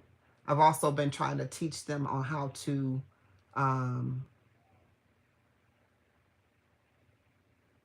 Queen's still here. Oh, you're just in the background. Okay. All right, peace. Peace and love. Thank you for being here, Anthony. I know you're still here, but I'm just saying peace and love. I'm be getting off in a minute anyway, because I'm like I said, I gotta go care for my mom. So, but they'll be good. You know, I mean, it ain't $1 million or nothing like that. $1 quadrillion each person or nothing like that. Mm-mm. But I did my due diligence, and what I explained to him. Look, this is how it works. I said, but what I don't want you to do, what I don't want you to do, is take it and just blow it, and then you don't have nothing, and you still doing what you're doing today, right? Because really, Coach just talked about something earlier on her live. I don't know if anybody was paying attention to it. Miss T with the T with the T with the T. There, I just talked about her earlier too. Look at that. There she go. Miss T with the T. What she was talking about her live is, you know, what are you leaving behind? Now, we could talk about, if we don't want to be if we don't want to be on the plantation, do you think our children want to be on the plantation? I just think about that for a minute, just about half a second. If you don't want to be on the plantation, do you think your children want to be on the plantation? And I'm going to tell you something. These children growing up today, in this day and age, baby, they are not thinking about no plantation. Okay? They're not even thinking about it. So, if we can explain to them and set them up in a place of, not saying that, we would do anything in the world. We always want, oh, I ain't paying for that because, you know, because I ain't trying to take care of nobody. But when you're alive, you do everything in your power to take care of them, help them out, whatever it is for your children, your grandchildren. You'll do anything. So why wouldn't you want to lead them straight in your death? Because once you gone, it ain't nothing you could do no way. That's all you got. It's what you gonna leave behind. The wisdom, the knowledge, the information, and that life policy. That's all legacy. All of that is. And if you give it to them the right way, they'll know what to do when it's time, when they get it. But if you leave it and you give it to them, and let's say you got a home that's paid for, and you give them you don't tell them the options they got with the home, then you you ain't did nothing for them. You ain't did nothing for them. They still just out here. They like, oh, I'm balling now. I'm doing my thing now.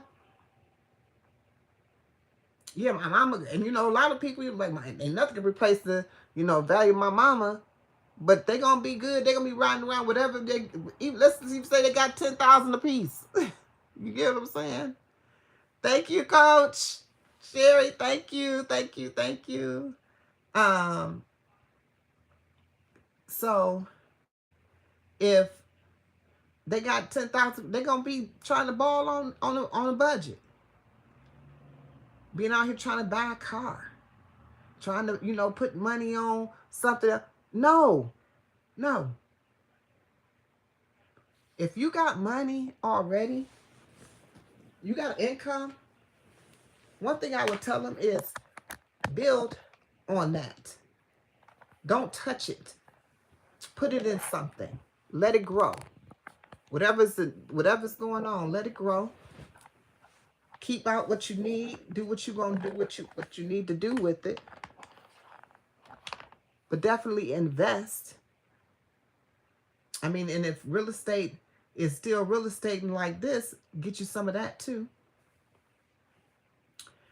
Just constant things. I mean, I was a real estate investor, so my kids know We know how to do some things. They roll through it with me. You get what I'm saying? So they understand when I tell them invest don't mean just putting all your eggs in one basket.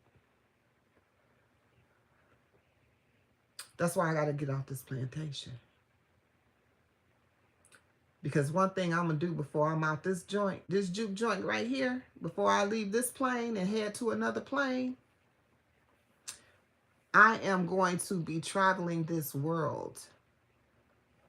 I'm going to travel. I want to travel the whole entire United States of America and surrounding countries. I want to go to Africa, direct Africa. I've been to Egypt, which is in Africa. I've seen the pyramids. And that when I got my feet wet in that, that just said, baby, it's so much more out there you need to touch. I definitely want to do that.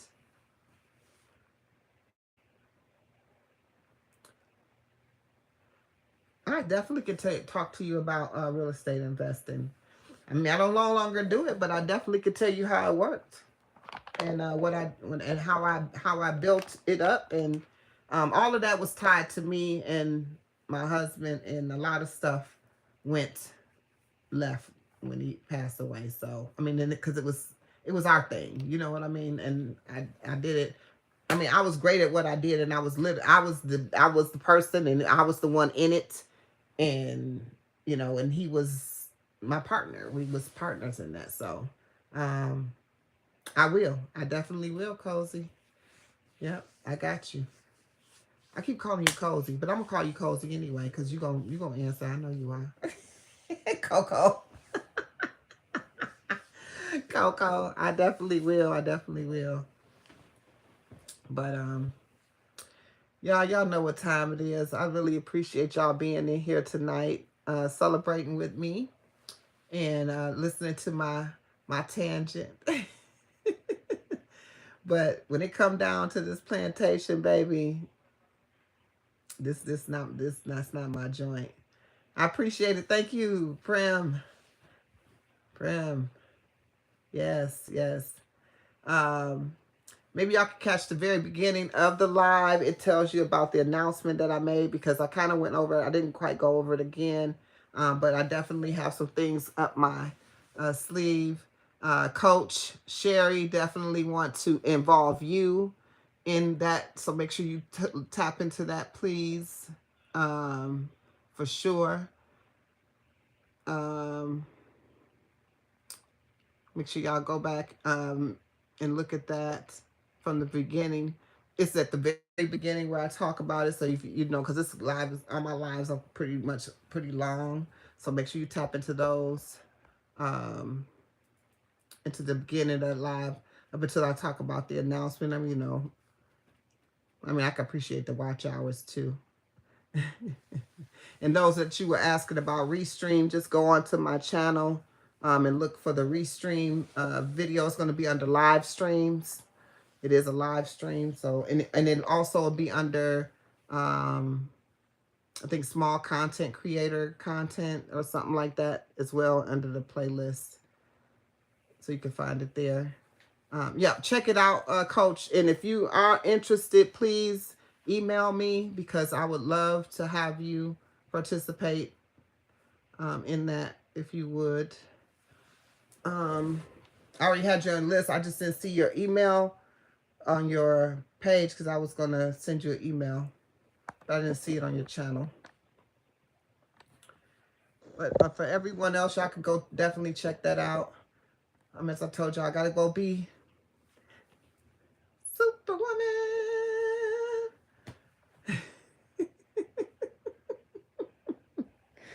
Oh, y'all, I can't make this up.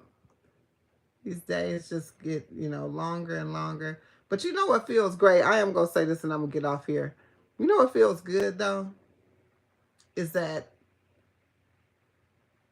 I used to feel like everything was, before I know y'all probably like, she always talking about fasting. But it clears my mind. I was very cluttered in my mind and in my thoughts. And when you fast, it clears that out, right? Your fogginess goes away.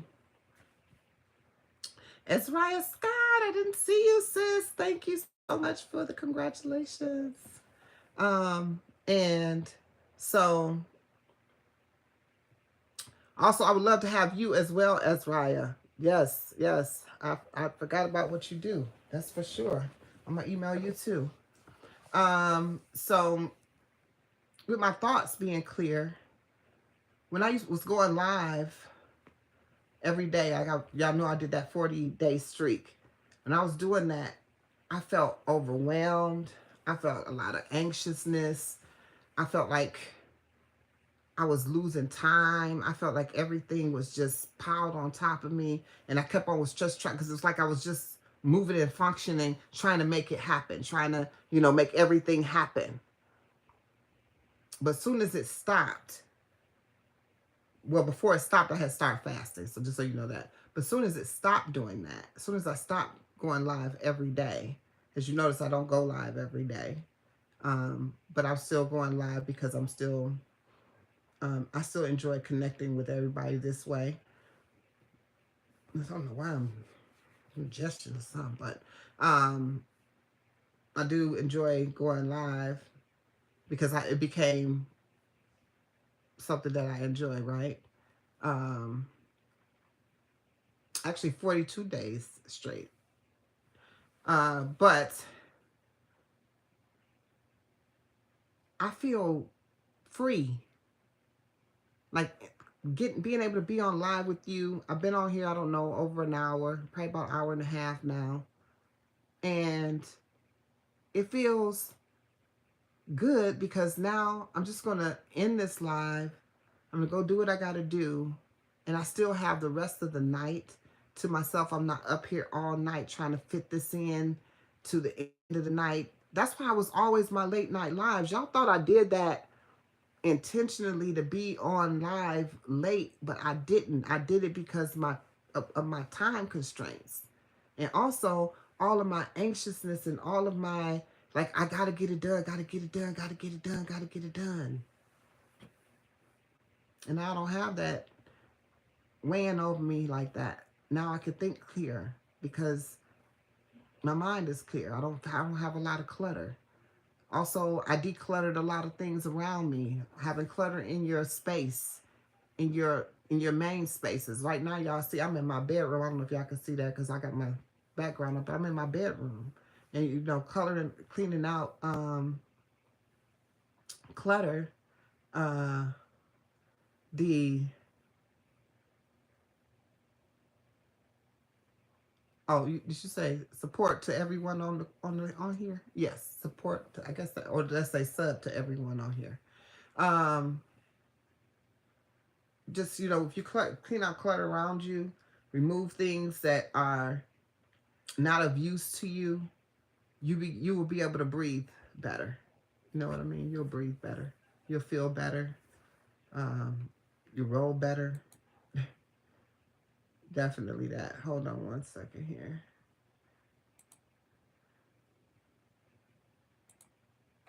And I don't know if y'all know. Oh, I know you know Coco. I know you know Coco. Coco be over there. Now, if y'all don't know about Cozy at Coco, she redoes her spaces or different spaces. I don't even know. Is that your home or you be in other people's homes doing that? If that's your home, you're doing an excellent job. You're revamping it. That house is looks like it's humongous. But she does her, you know, she cleans her spaces and she, does things like that. So yeah, see, that's her house. And she's just doing the spaces by space. And she's decluttering and she's cleaning out and she's redoing and she's making it so it's actually, that's gonna make you feel free and clear. I did the same thing. I didn't have a lot going on because I just moved where I'm at now here in August. But it had gotten to a point when the 40 days, when I tell you, that's why I felt like I felt. When I tell you I didn't do anything but plantation, YouTube plantation, caregive, that was it. That was it. Nothing else. I wasn't, you know, like I would. I have a regimen that I do when the spring comes automatically. Like I'm cleaning down and cleaning out and wiping out and getting out and doing everything. I don't care what it looked like. Um,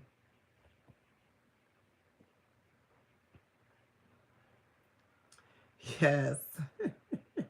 Yes, Coco. Yes, Coco. Hey, Trisha.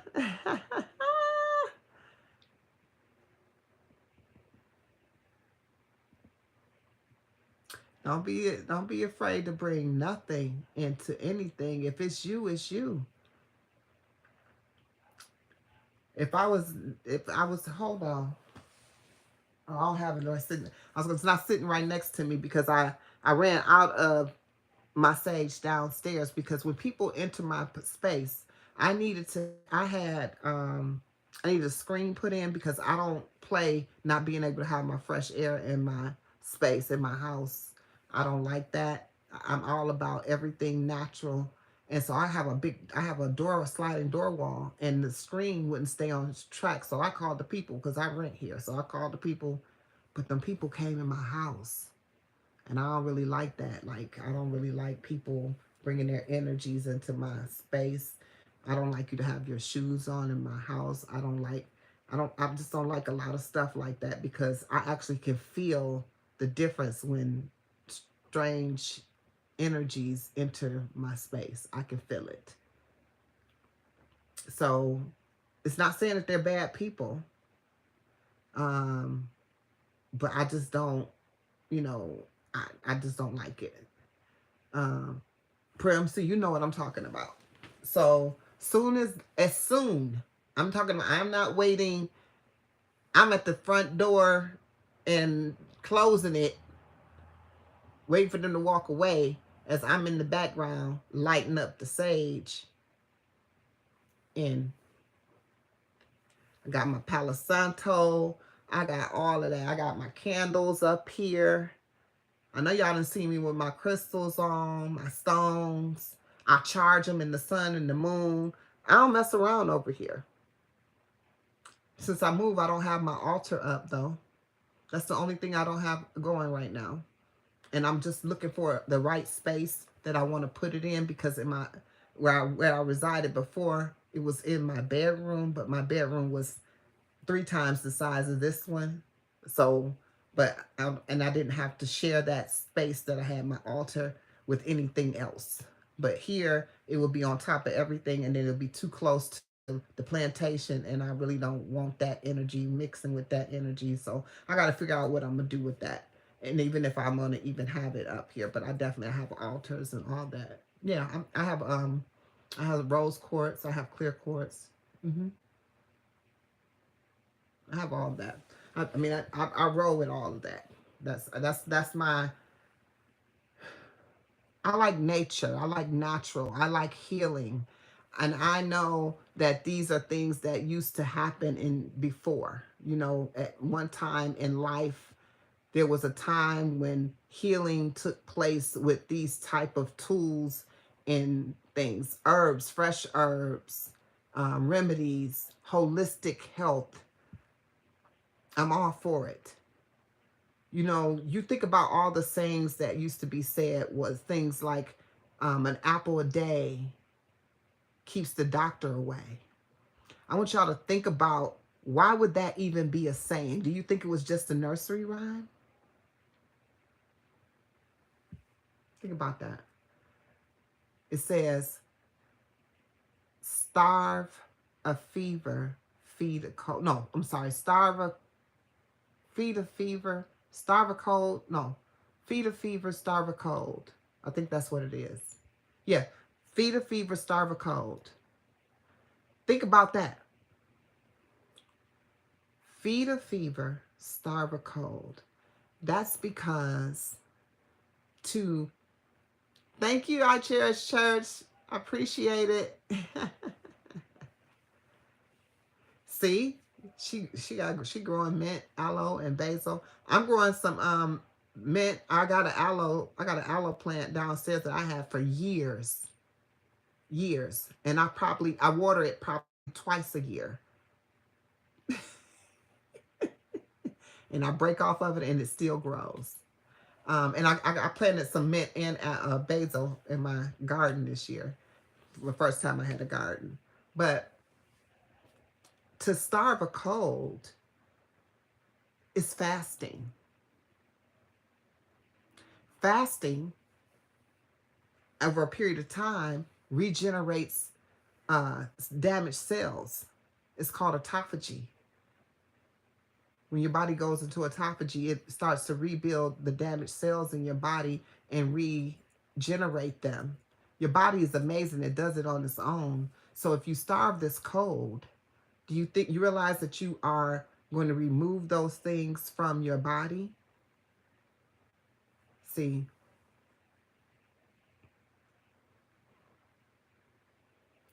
I'm I know this. I know, and I know this, Coco. Let me tell you this. I got this jade bracelet and a jade stone. My granddaughter's name is Jade. But I didn't get it because of that. She was born after the fact. She wasn't even a thought when I got it. But I got no, not the jade one, not the jade one, the fluorite stone. I got the fluorite crystal, and I got the fluorite bracelet with all the crystals in it. And crazy as this sounds, but I mean, take it as it is. When I get it, it's this guy that I get him from because he actually goes to mines and finds these things raw. They're raw, right? So he's getting them from he's physically getting them. Um, and so he doesn't have them a lot. It's not like somebody that you go just it's not what he does sell them, but it's not something that he just always has because he has to literally go to these mines to get them. And this one he showed me, and I was like, I like that. I really, really like that. I was drawn to it. So he sends it to me. It's in the mail. He doesn't say anything without charging in the sun first. He charges in the sun. And clearing everything, just clearing it and charging it in the sun is what he says he's doing, cleansing it in the sun. So then he puts it in the packaging and he sends it. Well, typically I don't put on anything that I receive without saging it and cleansing it myself. But for whatever reason, because I was on the plantation and my son brought me my package and I was like, oh, I got my stuff. So I put it on and I'm just still and I'm working. I'm like, this is so nice. Oh my gosh, this is just so happy because I got it. All of a sudden, my head started banging like somebody was like drumming, like just constantly, but from the inside out, going boom, boom, boom, boom. And I was like, what in the world? I said, where does this headache come from? Oh my gosh. I went to stand up. I was dizzy. I was like, woo. I was like, wait a minute now. Then it got hot in the mug. I'm telling you, I said, oh my gosh, there's something wrong. Never thinking nothing about this. I'm thinking something's wrong with me. Like, I don't know what. So I at the time, I was still dealing with blood pressure, high blood pressure and stuff like that. So I was like, I went and got my blood pressure cup because I was like, what the heck is going on? My blood pressure was through the roof. I was like, oh my God, well, I don't know what's happening. I got off the plantation for a minute, trying to figure it out. Took the thing off, put it off to the side and was like, oh my God, I don't know what's going on. Everything started to subside. If you read the properties of that particular stone and crystal, you have to be in an alignment with it. So because I was not in alignment with the properties of this crystal, and I put it on my body, it was in conflict with me.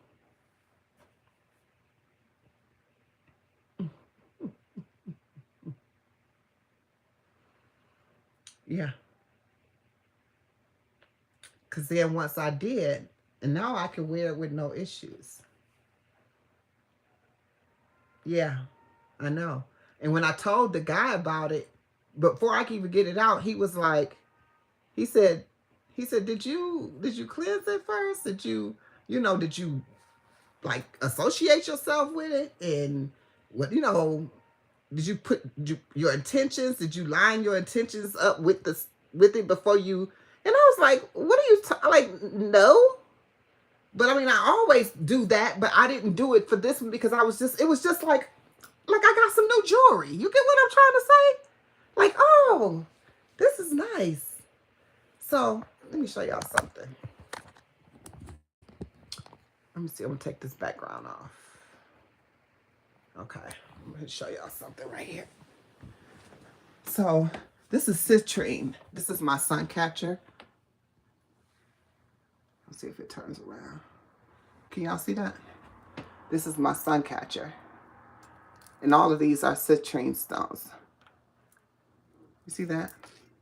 Uh-oh. Hold on. You see that? That's a citrine stone. And it's wrapped in a copper. And then here, I mean, it's kind of junky up here, but y'all can see I got pretty much quite a bit of stones. Got stones here, got crystals here, more crystals. That's a citrine stone too. Crystals. Just pretty much more candles. Like this is my little space, a little junky up there, but that's kind of this is what my jewelry is, but just so y'all can see. But that's my sun catcher. And I have a citrine stone in my car too that's been in there for, I switched cars. I got a new car in May of last year, but I put it in the window sill. It's in there and I keep it there. It's been there in my other car for 4 years. 4 years. And so that same stone just been sitting there for 4 years in the window sill of the car. Now let me show you the alignment of that. I got that citrine stone right there from that same guy. And I love that stone. That stone is like major for me. I went to, y'all know, just recently I went to a work event. And I work virtually, but I went to a work event because they were recognizing me for what I did. And I told you I don't really like, but I'm anything to get off the phones at work, I'd go. So I did. And I got to meet my supervisor in person for the first time. And that was her gift to me, the sun catcher. She gave me that gift. She knew nothing about nothing. Do you understand? She don't know nothing about none of this. And she gave me a citrine stone crystal sun catcher. At the very moment she handed it to me, I had on my citrine stone crystal around my neck. And I said, do you know what this is? And she was like, get out of here. But I didn't even know she rolled like that. You get what I'm trying to say? So you don't even know. You attract people all the time to yourself and you don't even know. How would I know anything like that about her when all we know is each other virtually through, the computer? The first time we ever physically seeing each other is because we're at an event. She gives me that because of the accomplishments that I did. She was like, I just wanted to, first time meeting you, and you've been doing great, da da da da da. I wanted to give you something. I don't, she said, I thought this, she said, for some reason, this resonated with me for you. And she gave it to me, and I was sitting there with the crystal on my neck, the same crystal that I keep in my car that's been in there for 5 years now. This is the 5th year. And now I got the sun catcher. It's all connected. You get what I'm trying to say? Like, stuff don't just happen like that. But I'm sorry, I'm missing the conversation. What did you say? I didn't know that. Oh yeah, crystals have very major power to it. Um,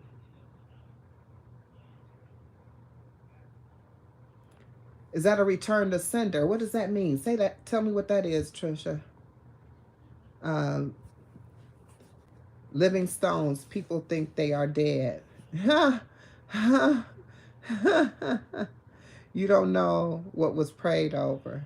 You don't know. You just put it on, and then the spirit was cast before sent. Pray before weaning, using, or eating things. Look at you, I Cherish Church. I love them. I carry my stones to work with me in my pocket because I am a nurse and people have all kinds of things going on that I don't want. And let me tell you, if you're doing that to allow those crystals to absorb that energy on your behalf so that you don't have that attaching to you, when you get home, run them under cold water and rinse your stones off daily to remove that off of there so that you're not carrying that back with you. You're not carrying that same energy because you still would be carrying that energy with you. Make sure you're rinsing those off. Full circle. Yep. Full circle. Yep. Spiritual cleansing.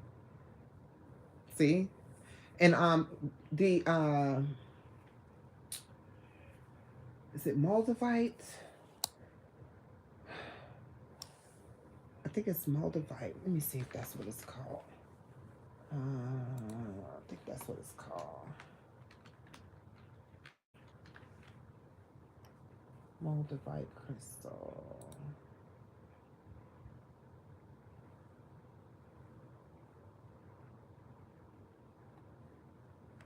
Oh no, the moldavite is not it.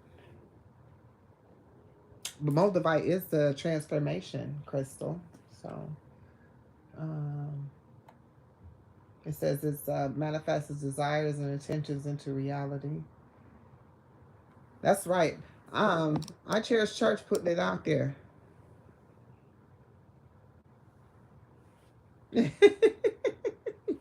You gotta go. You gotta go to sleep. Coco say, I'm not going. I'm not going to sleep. Let me see if I got your message on Instagram, and then I can add you to the Are You Locked In Instagram chat too, Coco. I know Trisha in there. I forgot to put that I was live. See, I be forgetting. I'm telling y'all to do that, and I be forgetting to do it myself.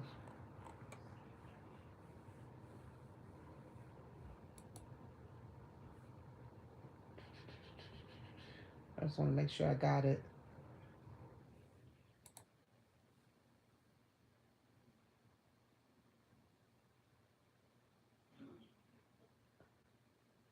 Oh, here you are. Oh, I got quite a few. Oh my gosh, I got so many people in this back.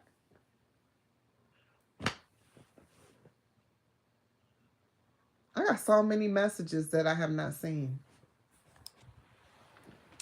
This is what I mean when I say administrative work. I need to get to getting. But I see yours.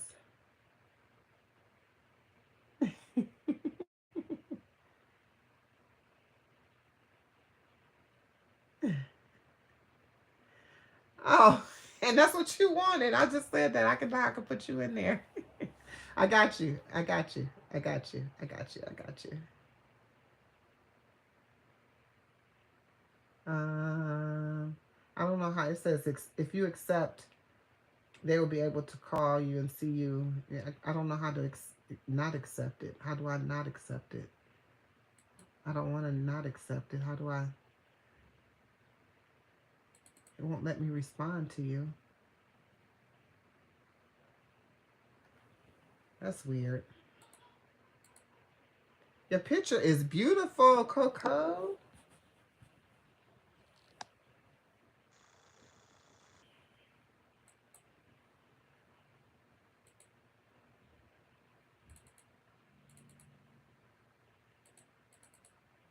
It won't let me do it.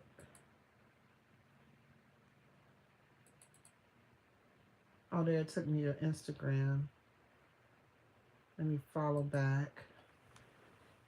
Now you should be able to just be in my regular messages.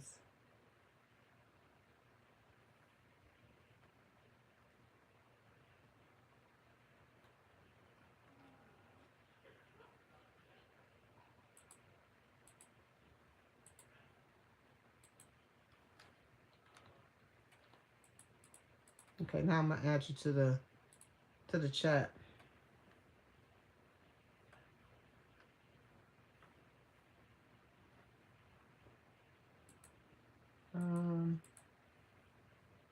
All right.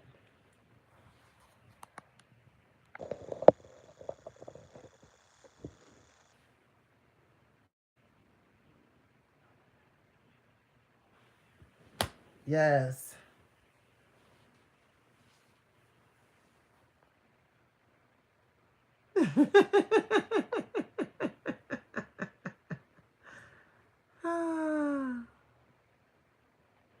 Wait a minute, Trisha. What? You have an orange stone that looks like that. I was told it sends back negative energy to the person who's preying on your downfall. If it has orange in it, I'm going to tell you, the one that's in my dashboard that I keep telling you about is in my car. I picked it because it's orange, because orange is my favorite color. So more than likely, it's the same stone, crystal, which is a, give me a moment. It is a citrine stone. And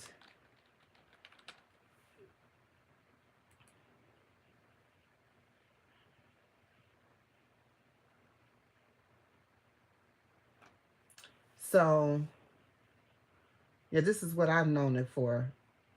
The personal power, like you activating your personal power is what I've known it to be. And it's a yellowish orange colored crystal. It's the colors that it says it is. This one here has a more yellow tinge to it, the one that's hanging in the sun catcher. But it says joy, abundance, personal power. It carries energy of the sun, lighting up every space with positivity and warmth. And I don't know if y'all know, but my name, oh, it's an orange calcite. Okay. Okay. I need to look that up because I like orange things, but this things that like it always like aligns with me. Like I'm attracted to things, and when I'm attracted to it, I pay attention to the attraction. You know what I mean? I pay attention to why is it calling me to it? Why am I feeling that way towards it? Let me show you this crystal right here.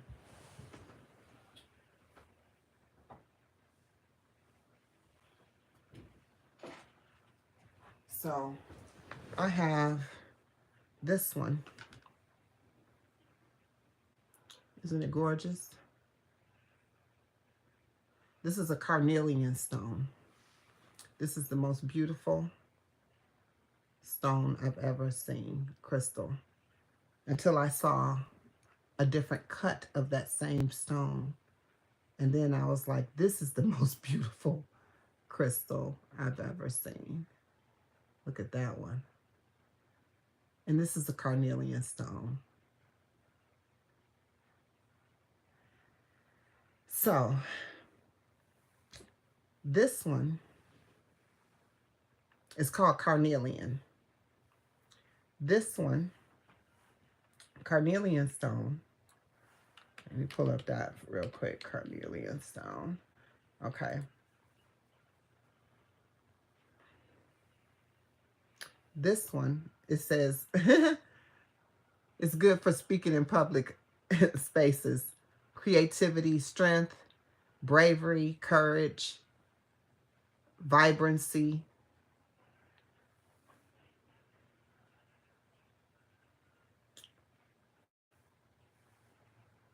Do y'all remember the story I told y'all about when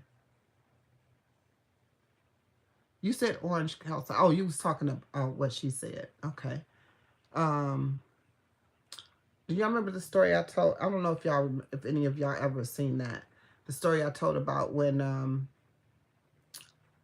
I was given the blood pressure medication, and I guess what they gave me was too much, and I ended up passing out. Um, I had been out and about, like having a great time, like out and driving around, and I got back home and got to the door, and I didn't take my keys with me because where I was going, I didn't want to have. I didn't even carry a purse. I didn't have nowhere to put the keys, so I only had the key, for the car. So I didn't have the house keys and all those extra keys. So my son was home, so I had to ring the doorbell to get in. But when I got to the top of the stairs, I was so dizzy to get into my house, run the doorbell. That's the last thing I remember is ringing the doorbell. And then I remember waking up to my son saying, I don't know what happened. He was on the phone with the 911. When I looked around, it was blood everywhere. You would have thought somebody shot me or something. This stone was around my neck. And underneath here, it had gashed my whole chin open. I just want to show you how great healing it is because you can't even see where it was. This is also what happened to my lip. As y'all can see, it's a little larger here. A tooth went into my lip, cut it and gashed it open too. So I had that blood, I had all this blood, and all of that happened, right? But this right here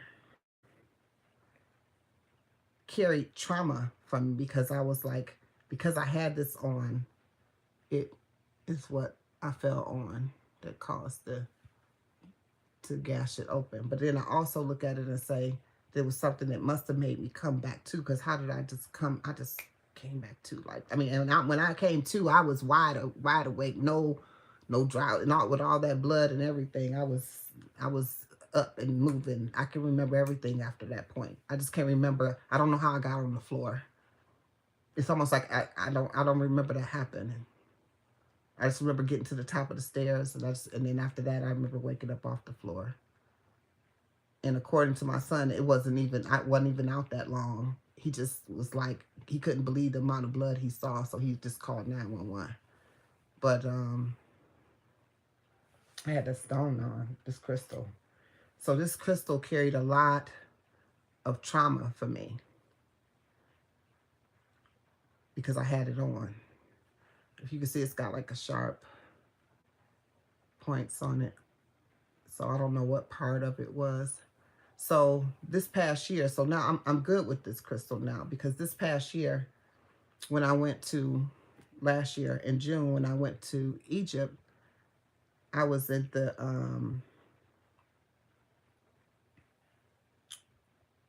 Nile River, and I took all of my crystals, a whole bunch of them, and I had them in a net bag, and I put them down, and I cleansed them in the Nile River. And as I Cherish Church says, basically I prayed over them and put my attentions on them, and and I'm good. So that's the story of my. But I had gotten this one in return because I loved the carnelian stone, but I refused. I mean, I would go to put this on because I love this stone a lot. But every time I would do it, I would blank back to that, like blank back to it. But now to even talk about it, it don't bother me anymore. But it used to bother me because I didn't understand. I've never been in a state where I don't remember something. Like what made me do that? So y'all have to understand that my health journey, so everybody has this journey that they're on. And they're on a journey of something because of something that maybe have happened. You don't know what somebody's true background or story is. And that's why I like to be able to tell things like this, because I was on blood pressure medication that was basically missubscribed to me. Um, Basically, I mean, because why would that happen? Why would that happen? And then when I go to that doctor and I say to him, you know, I passed out, but I think my blood pressure was too low. He says, well, let's take a look at the prescription, and he cuts it in half. He don't take it down like a little bit. He cuts it in half of what it is that he was given. And I continued to take it, but because I felt so didn't feel right, I asked the doctor. I said, what is it that I can do? Yeah, I know, I know, I cherish, I know. And I said, what is it I can do to not have to take this medication anymore? You know what I'm saying? To get off the medication. I mean, I already knew what to do because I had did a lot of research and I just didn't do it. But, you know, when you go to your doctor, if, you know, you're going through something, you kind of want them to tell you something. Well, he told me something, all right. He sure did. He said, um, get off the medication. You're going to be on this medication for the rest of your life.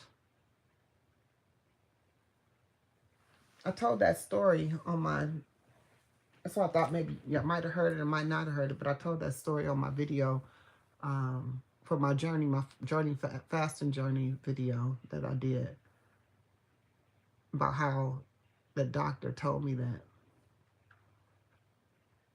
And then when I said to him, I said, I don't understand. He says, what don't you like? The condition you in, you will be on this medication for the rest of your life. And I said, so you telling me it ain't nothing I can do to get off the medication? And he was like, if you trying to not take the medication, that'll be on you. And I said, well, I'm not telling you I don't want to take the medication, but I don't, but you're telling me I'm going to be on it for the rest of my life. That just don't align. Well, maybe I'm not the doctor for you because maybe I'm not telling you what you want to hear. No, you ain't telling me what I want to hear because you ain't giving me no suggestions. I mean, even the most, I mean, your regular doctor gonna tell you, well, if you change your diet, you eat right, you do this, you do that. I mean, even just the basics of that, even if it don't give you no direct instruction, if they say that, he didn't even say that. He said you're gonna be on this medication for the rest of your life.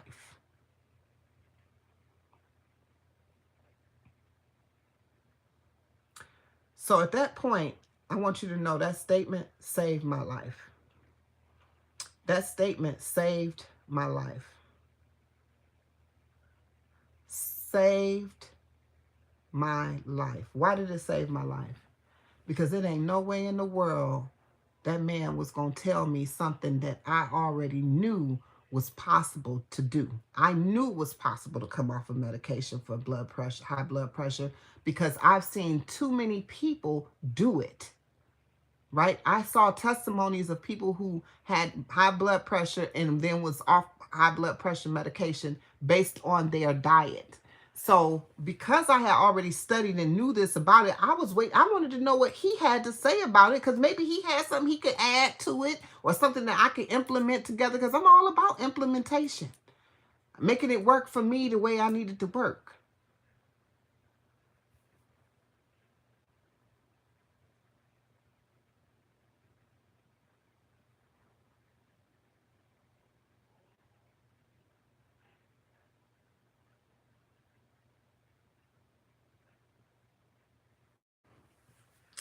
Well, I cherish, I'm getting ready to share something with you. And that right there is what I'm talking about. That right there is what I'm talking about. You got to go through something. It's unfortunate. You go through something, something makes you say, what the heck is going on? And you don't like the way you feel. You don't like the way it, and you like, I will not live like that. When today, so back in the day, I used to do a lot of yo-yo dieting, always I'm on a diet, then I'm not on the diet, then I'm on a diet and I'm not on the diet. I'm working out and I'm not working out. I'm doing this and then I'm not doing this. I mean, that's like been my life. A year ago, when all of this stuff was taking place, leading up to that time, because it was still time after that, I still didn't do what I was supposed to do. January of last year, probably a year prior to that is when he said that to me. And I just was like, I know, I mean, the whole time I'm telling everybody the story, and I'm like, I know he a lie, but I never did nothing about it, right? I never implemented anything. January 15th, 2024, I started fasting because I heard me say, me. I was having a conversation, I call it my spiritual team, because I was really wasn't me and my spiritual team saying, hey, you, you need to fast. And I was like, okay. I just did it. Drop that rising when I got up, I started fasting. From that point, that evening, I was like kind of like thinking to myself, now what? It says fast for 3 days and eat for one. I was like, oh, okay. I did exactly that. No questions asked. I didn't do nothing. By the time I got to the second day, I started Googling. And I was like, what happens when you fast? Because I was like, I'm thinking, why did this come to me? Why this regimen of fasting? Why do it this way? Why was this the case? Why did I need to do it this way? Why did I need to go 3 days and then not eat? I mean, then eat one day. Well, look on the thing. It's an actual thing. It's called rolling fasting. It's called a 72-hour rolling fast.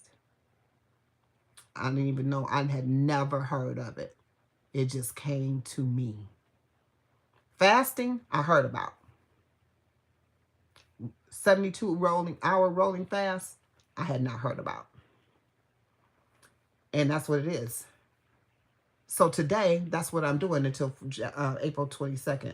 I went back into it because I just, I definitely need a full reset on my body. And that's how I reset myself.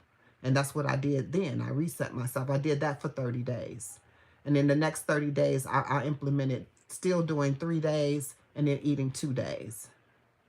3 days and 2 days. And I did that for 30 days. And then I flipped it. When I fast for 2 days and ate for 3 days. And I was doing that on the flip. And then and every time when I would eat, the days I would eat, I still only intermittent fasted, meaning I only ate once a day. But when I ate, I didn't want to eat. I was like, I felt like my body was so clean and that I had cleansed myself from, by fasting. I just was like, it would make it wouldn't make no sense to put that food back into your body like that. Like, it didn't make any sense to do that. You know what I'm saying? Like to contaminate my body with the things that I'm definitely had stopped putting into my body for that amount of time. But just so you understand, at the time I was taking blood pressure medication and I couldn't take it because it was making me dizzy, which means my blood pressure had regulated itself. And so I already told you I did that that was a 3 months period. So from January, by the time I went to the doctor, I had a doctor's appointment that was scheduled, my regular 6-month regular checkup. So the last time I had seen my doctor was prior to me doing that. And I went back in May. So if I went back in May, 6 months prior would have been, I was there in November or October. Is it October or November? Something like that. And then my follow-up was in May. When I went to the doctor in May, on the scale,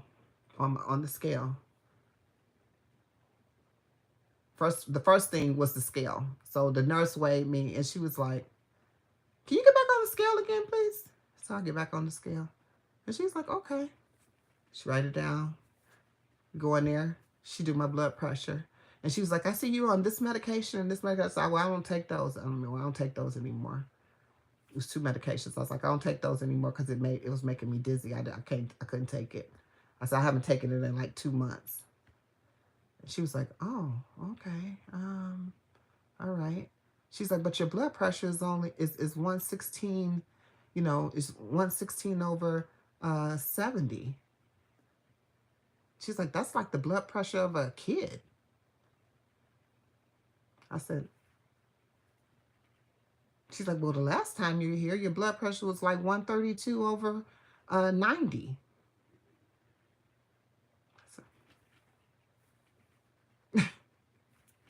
I mean, it's all I could do to her. Like, I don't.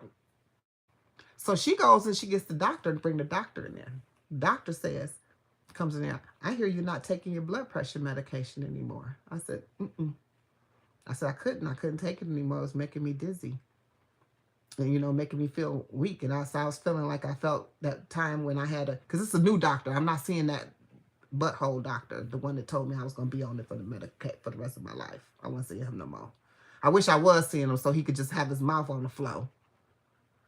Anyway, but this one says, so he says, do you know how much you weighed when you, he says, first of all, he says, what are you doing? I said, I just changed the way I eat. I changed the way I approach what I do. As far as, I said, I fast and I actually eat differently. He's like, really? He says, do you know how much you weighed when you were here before? I said, no, actually I don't. He says, do you know that you lost over 52 pounds? I was like, oh, really? And I didn't know. That wasn't even a thing for me. That wasn't what it was about. You get what I'm trying to say? It wasn't about releasing the weight, but I felt great. And I knew I looked different, and I knew I had released a lot of weight. You know what I'm saying? So that's why anytime I get into a place, I'm always looking at a reset. I'm always looking to reset my body. Reset. A reset, I go into a fast. It's always the place to go because you're going to always be able to. That's why I was telling you how I feel free and I feel clear and I feel like it's a different place. And that came to me to do. And so I always go back to it. The best place I ever been was the 3-in-1. I've tried the 2 fast 2 days, 1 day, eat. I've tried the alternate day. None of those really mesh with me like the 3-in-1. So I decided to do that for 22 days, which I started in April, top of April. So I'm doing it to April 22nd. So right now I'm on a fasting day. This week I ate on a Thursday. So I'll eat again Thursday of this week. And then I'll go back into my 3 days until I get to the 22nd. And whatever that ends on, whatever the 22nd, if it's a fasting day, I'll be fasting. If it's an eat day, I'll be eating. Whatever it is.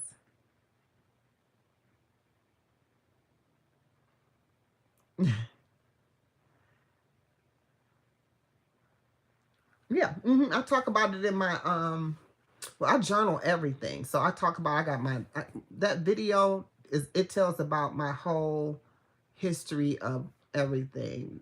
That's my 1 year of fast. I think it says 1 year of fasting and then this happened. And this is what happened. I think that's the title of it. If you go in there it's an actual video. It's not a live, it's a video. I did back before I was doing all these lives. I told you this is my new thing. I've been doing 40 days of those lives. I've just been, now I'm stuck on doing lives. I like lives. And then I end up telling stories because I actually open up and I start talking and I get to these kind of conversations.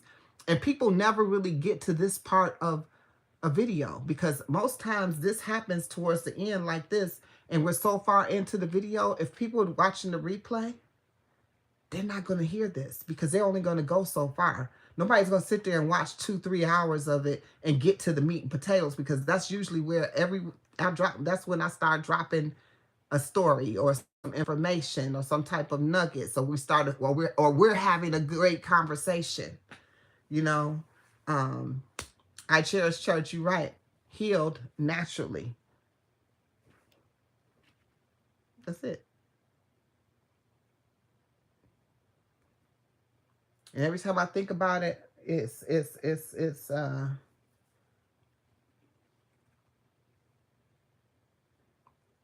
something. And you know, but that's how I know it's more than one way to get to the same results.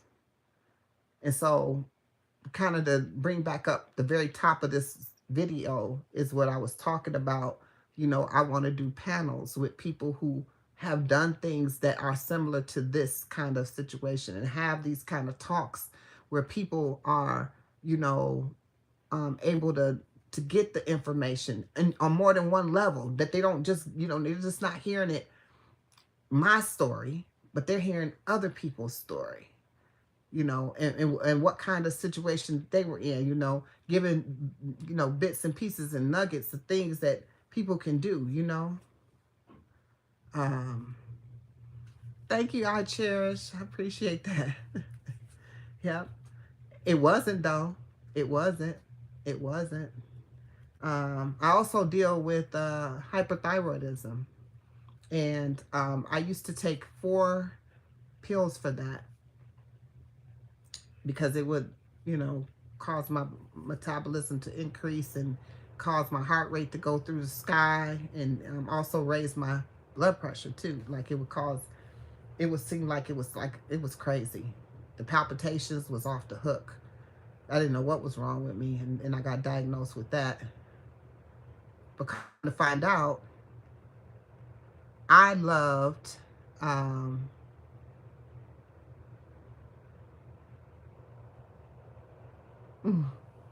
PDF it. Okay. All right. I got you. Um, Definitely. I'm making note of that. I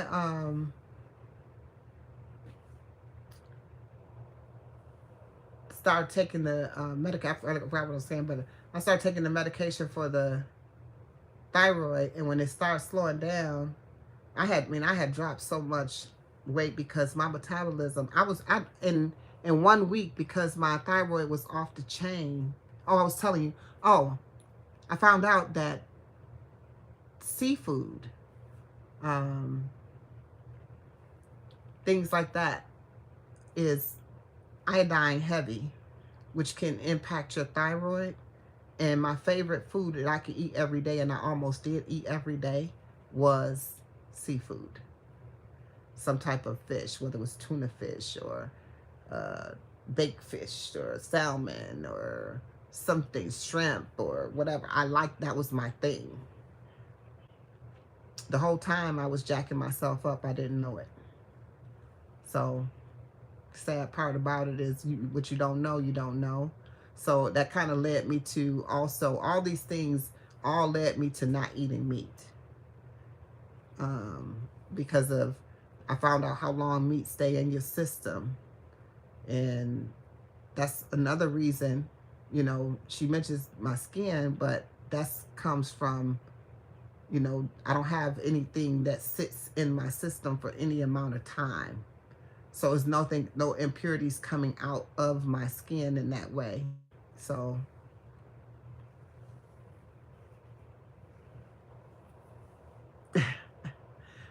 you're a seer. Oh my gosh. Yes. Yes, sis. Yes. Yes. I love it. Yes. So I don't know. But y'all know I've been saying for over an hour I'm leaving. But this is what happens all the time. I just want y'all to know this. Like, I get on here and I start talking, and then it just becomes whatever it is. You know, I just usually go with the flow. That's me. I go with the flow. My sign is a Cancer. I'm an empath, and I'm full of water. I'm water everywhere. I'm water moon. I'm a moon, Cancer, sun, Cancer, and I'm a Scorpio rising, all water. I go with the flow, and I always go with the flow. And that's pretty much that's me. So with that being said, brothers and sisters, I gotta go care for my mama. Ain't nobody called me, so they not missing me. They probably over there asleep. They probably not even looking for me. But I'm about to be on my way there.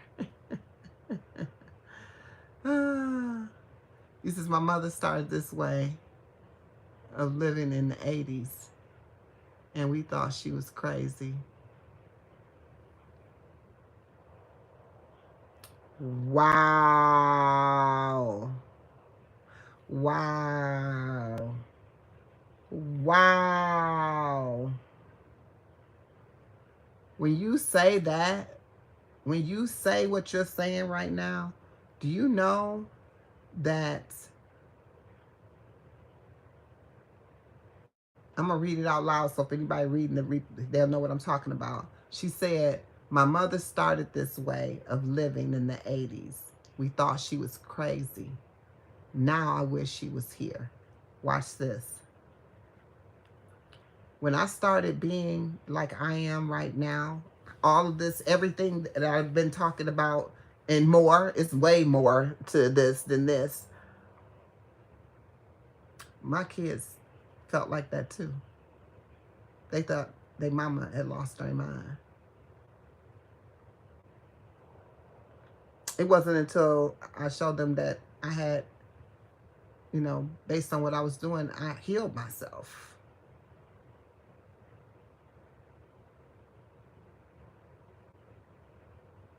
Yep. It wasn't until then that they kind of backed up off of me a little bit on the, like, "Mama, you tripping. You tripping. This ain't what you used to do. This ain't what you used to say. This ain't what you did when we was kids. Why you do the da da da da da all this?" They let up off of it because, I mean, it's been years now. You know what I mean? They kind of used to it. They just kind of, either they just flowing with it or, but once that happened, they started looking a little different. I did lose my mind. I did lose my mind. Seek and ye shall find. Mm-hmm. Lost my mind.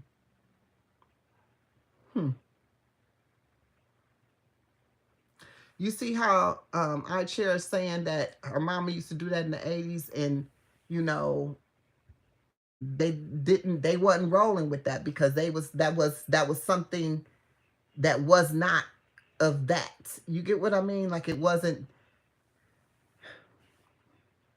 all the things. I mean, my oldest son is the one that takes everything it's the hardest. Like because he had the most of both worlds, right? Because he had daddy the longest, he had mama and daddy the longest. He, like that whole thing. And so when mama seemed to have lost her mind, right? Daddy gone, mama lost the mind. He probably like, what in the world is going on? It's a little different. My daughter, because she around me more, my son lives in a different state. She's around me more. She begins to pay a little bit more attention. And now I got them calling me saying, "How do I do, uh, I'm thinking about doing a colon cleanse." And I'll be like, "A what?" Right.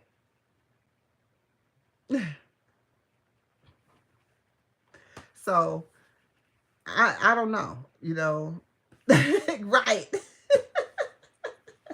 So I'll be like, okay, I walk with that.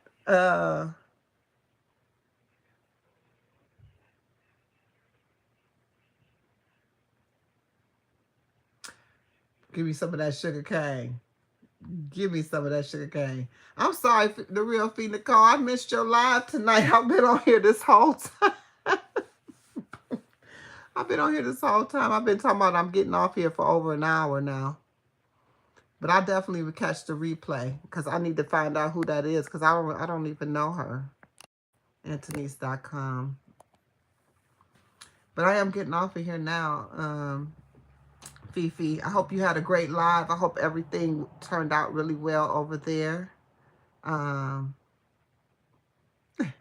No, I've been here the whole time. I've been here the whole time. It went well. That's good.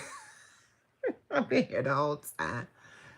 Me, really, it's been me, Tracy's, I'm talking Trisha's Closet, Coco, and I Cherish. We really been the ones in the chat. But Q was in here for a long time. Damo was over here. We had quite a few of us going for a minute, but for the conversation that we didn't have for over the past hour, it's been me, Coco, Trisha, and I Cherish Church. But it's more than that it's more than that listening, but definitely that's who been, in here rocking out. So yeah. But I'm about to get off here, y'all. It's been wonderful as always. And you just got here. No, but I've been on here. It says 176 minutes. I'm going to click it on here because I can see it better. It says I've been on here 2 hours and 56 minutes. So I've been on here 3 hours. So I am about to go.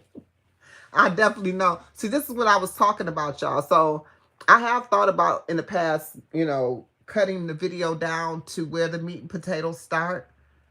Pretty much, or either, blocking it to where it'll make sense. But yeah, definitely catch the replay because I talk about the announcement of what I was, the direction that I'm taking the channel in, as well as celebrating the 700,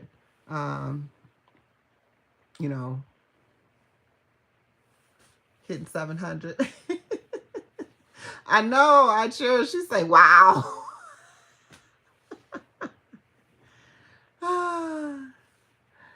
Thank you so much, Phoenix Fireside. You were wonderful. I appreciate you. Thank you for stopping in. You the 43rd like. Thank you. You got here at colon cleansing. They go rise in Phoenix. I am being graced with the Phoenixes today. Thank you so much. Yes. Please catch the replay. Like I said, that's where everything is. The first probably 45 minutes to an hour is pretty much what I was wanting to get out there. Peace and love, Rooted. Miss you, my brother. I miss you so much. I would love to reset our mukbang as well. So I'll send you a text message. Also, I need to send you a text message on something anyway. Because I don't want to redo my order. If I do, I want something different. So let's fix that up for me, please. Because my mind won't do that for me right now. But I love you, brother, as you know. And I love all of you. Thank you so much for sticking in here with me. Thank you for all the congratulations. Thank you for getting me to 700 subscribers. Thank you for your support. I appreciate each and every one of you. I want y'all to have a beautiful and wonderful night. And as always, y'all know what I say.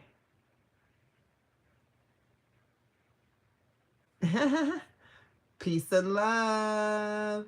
Oh my gosh, Hustle Man. Hustle Man, thank you so much, Hustle Man. Peace and love. I'm out. Talk to y'all on the next one.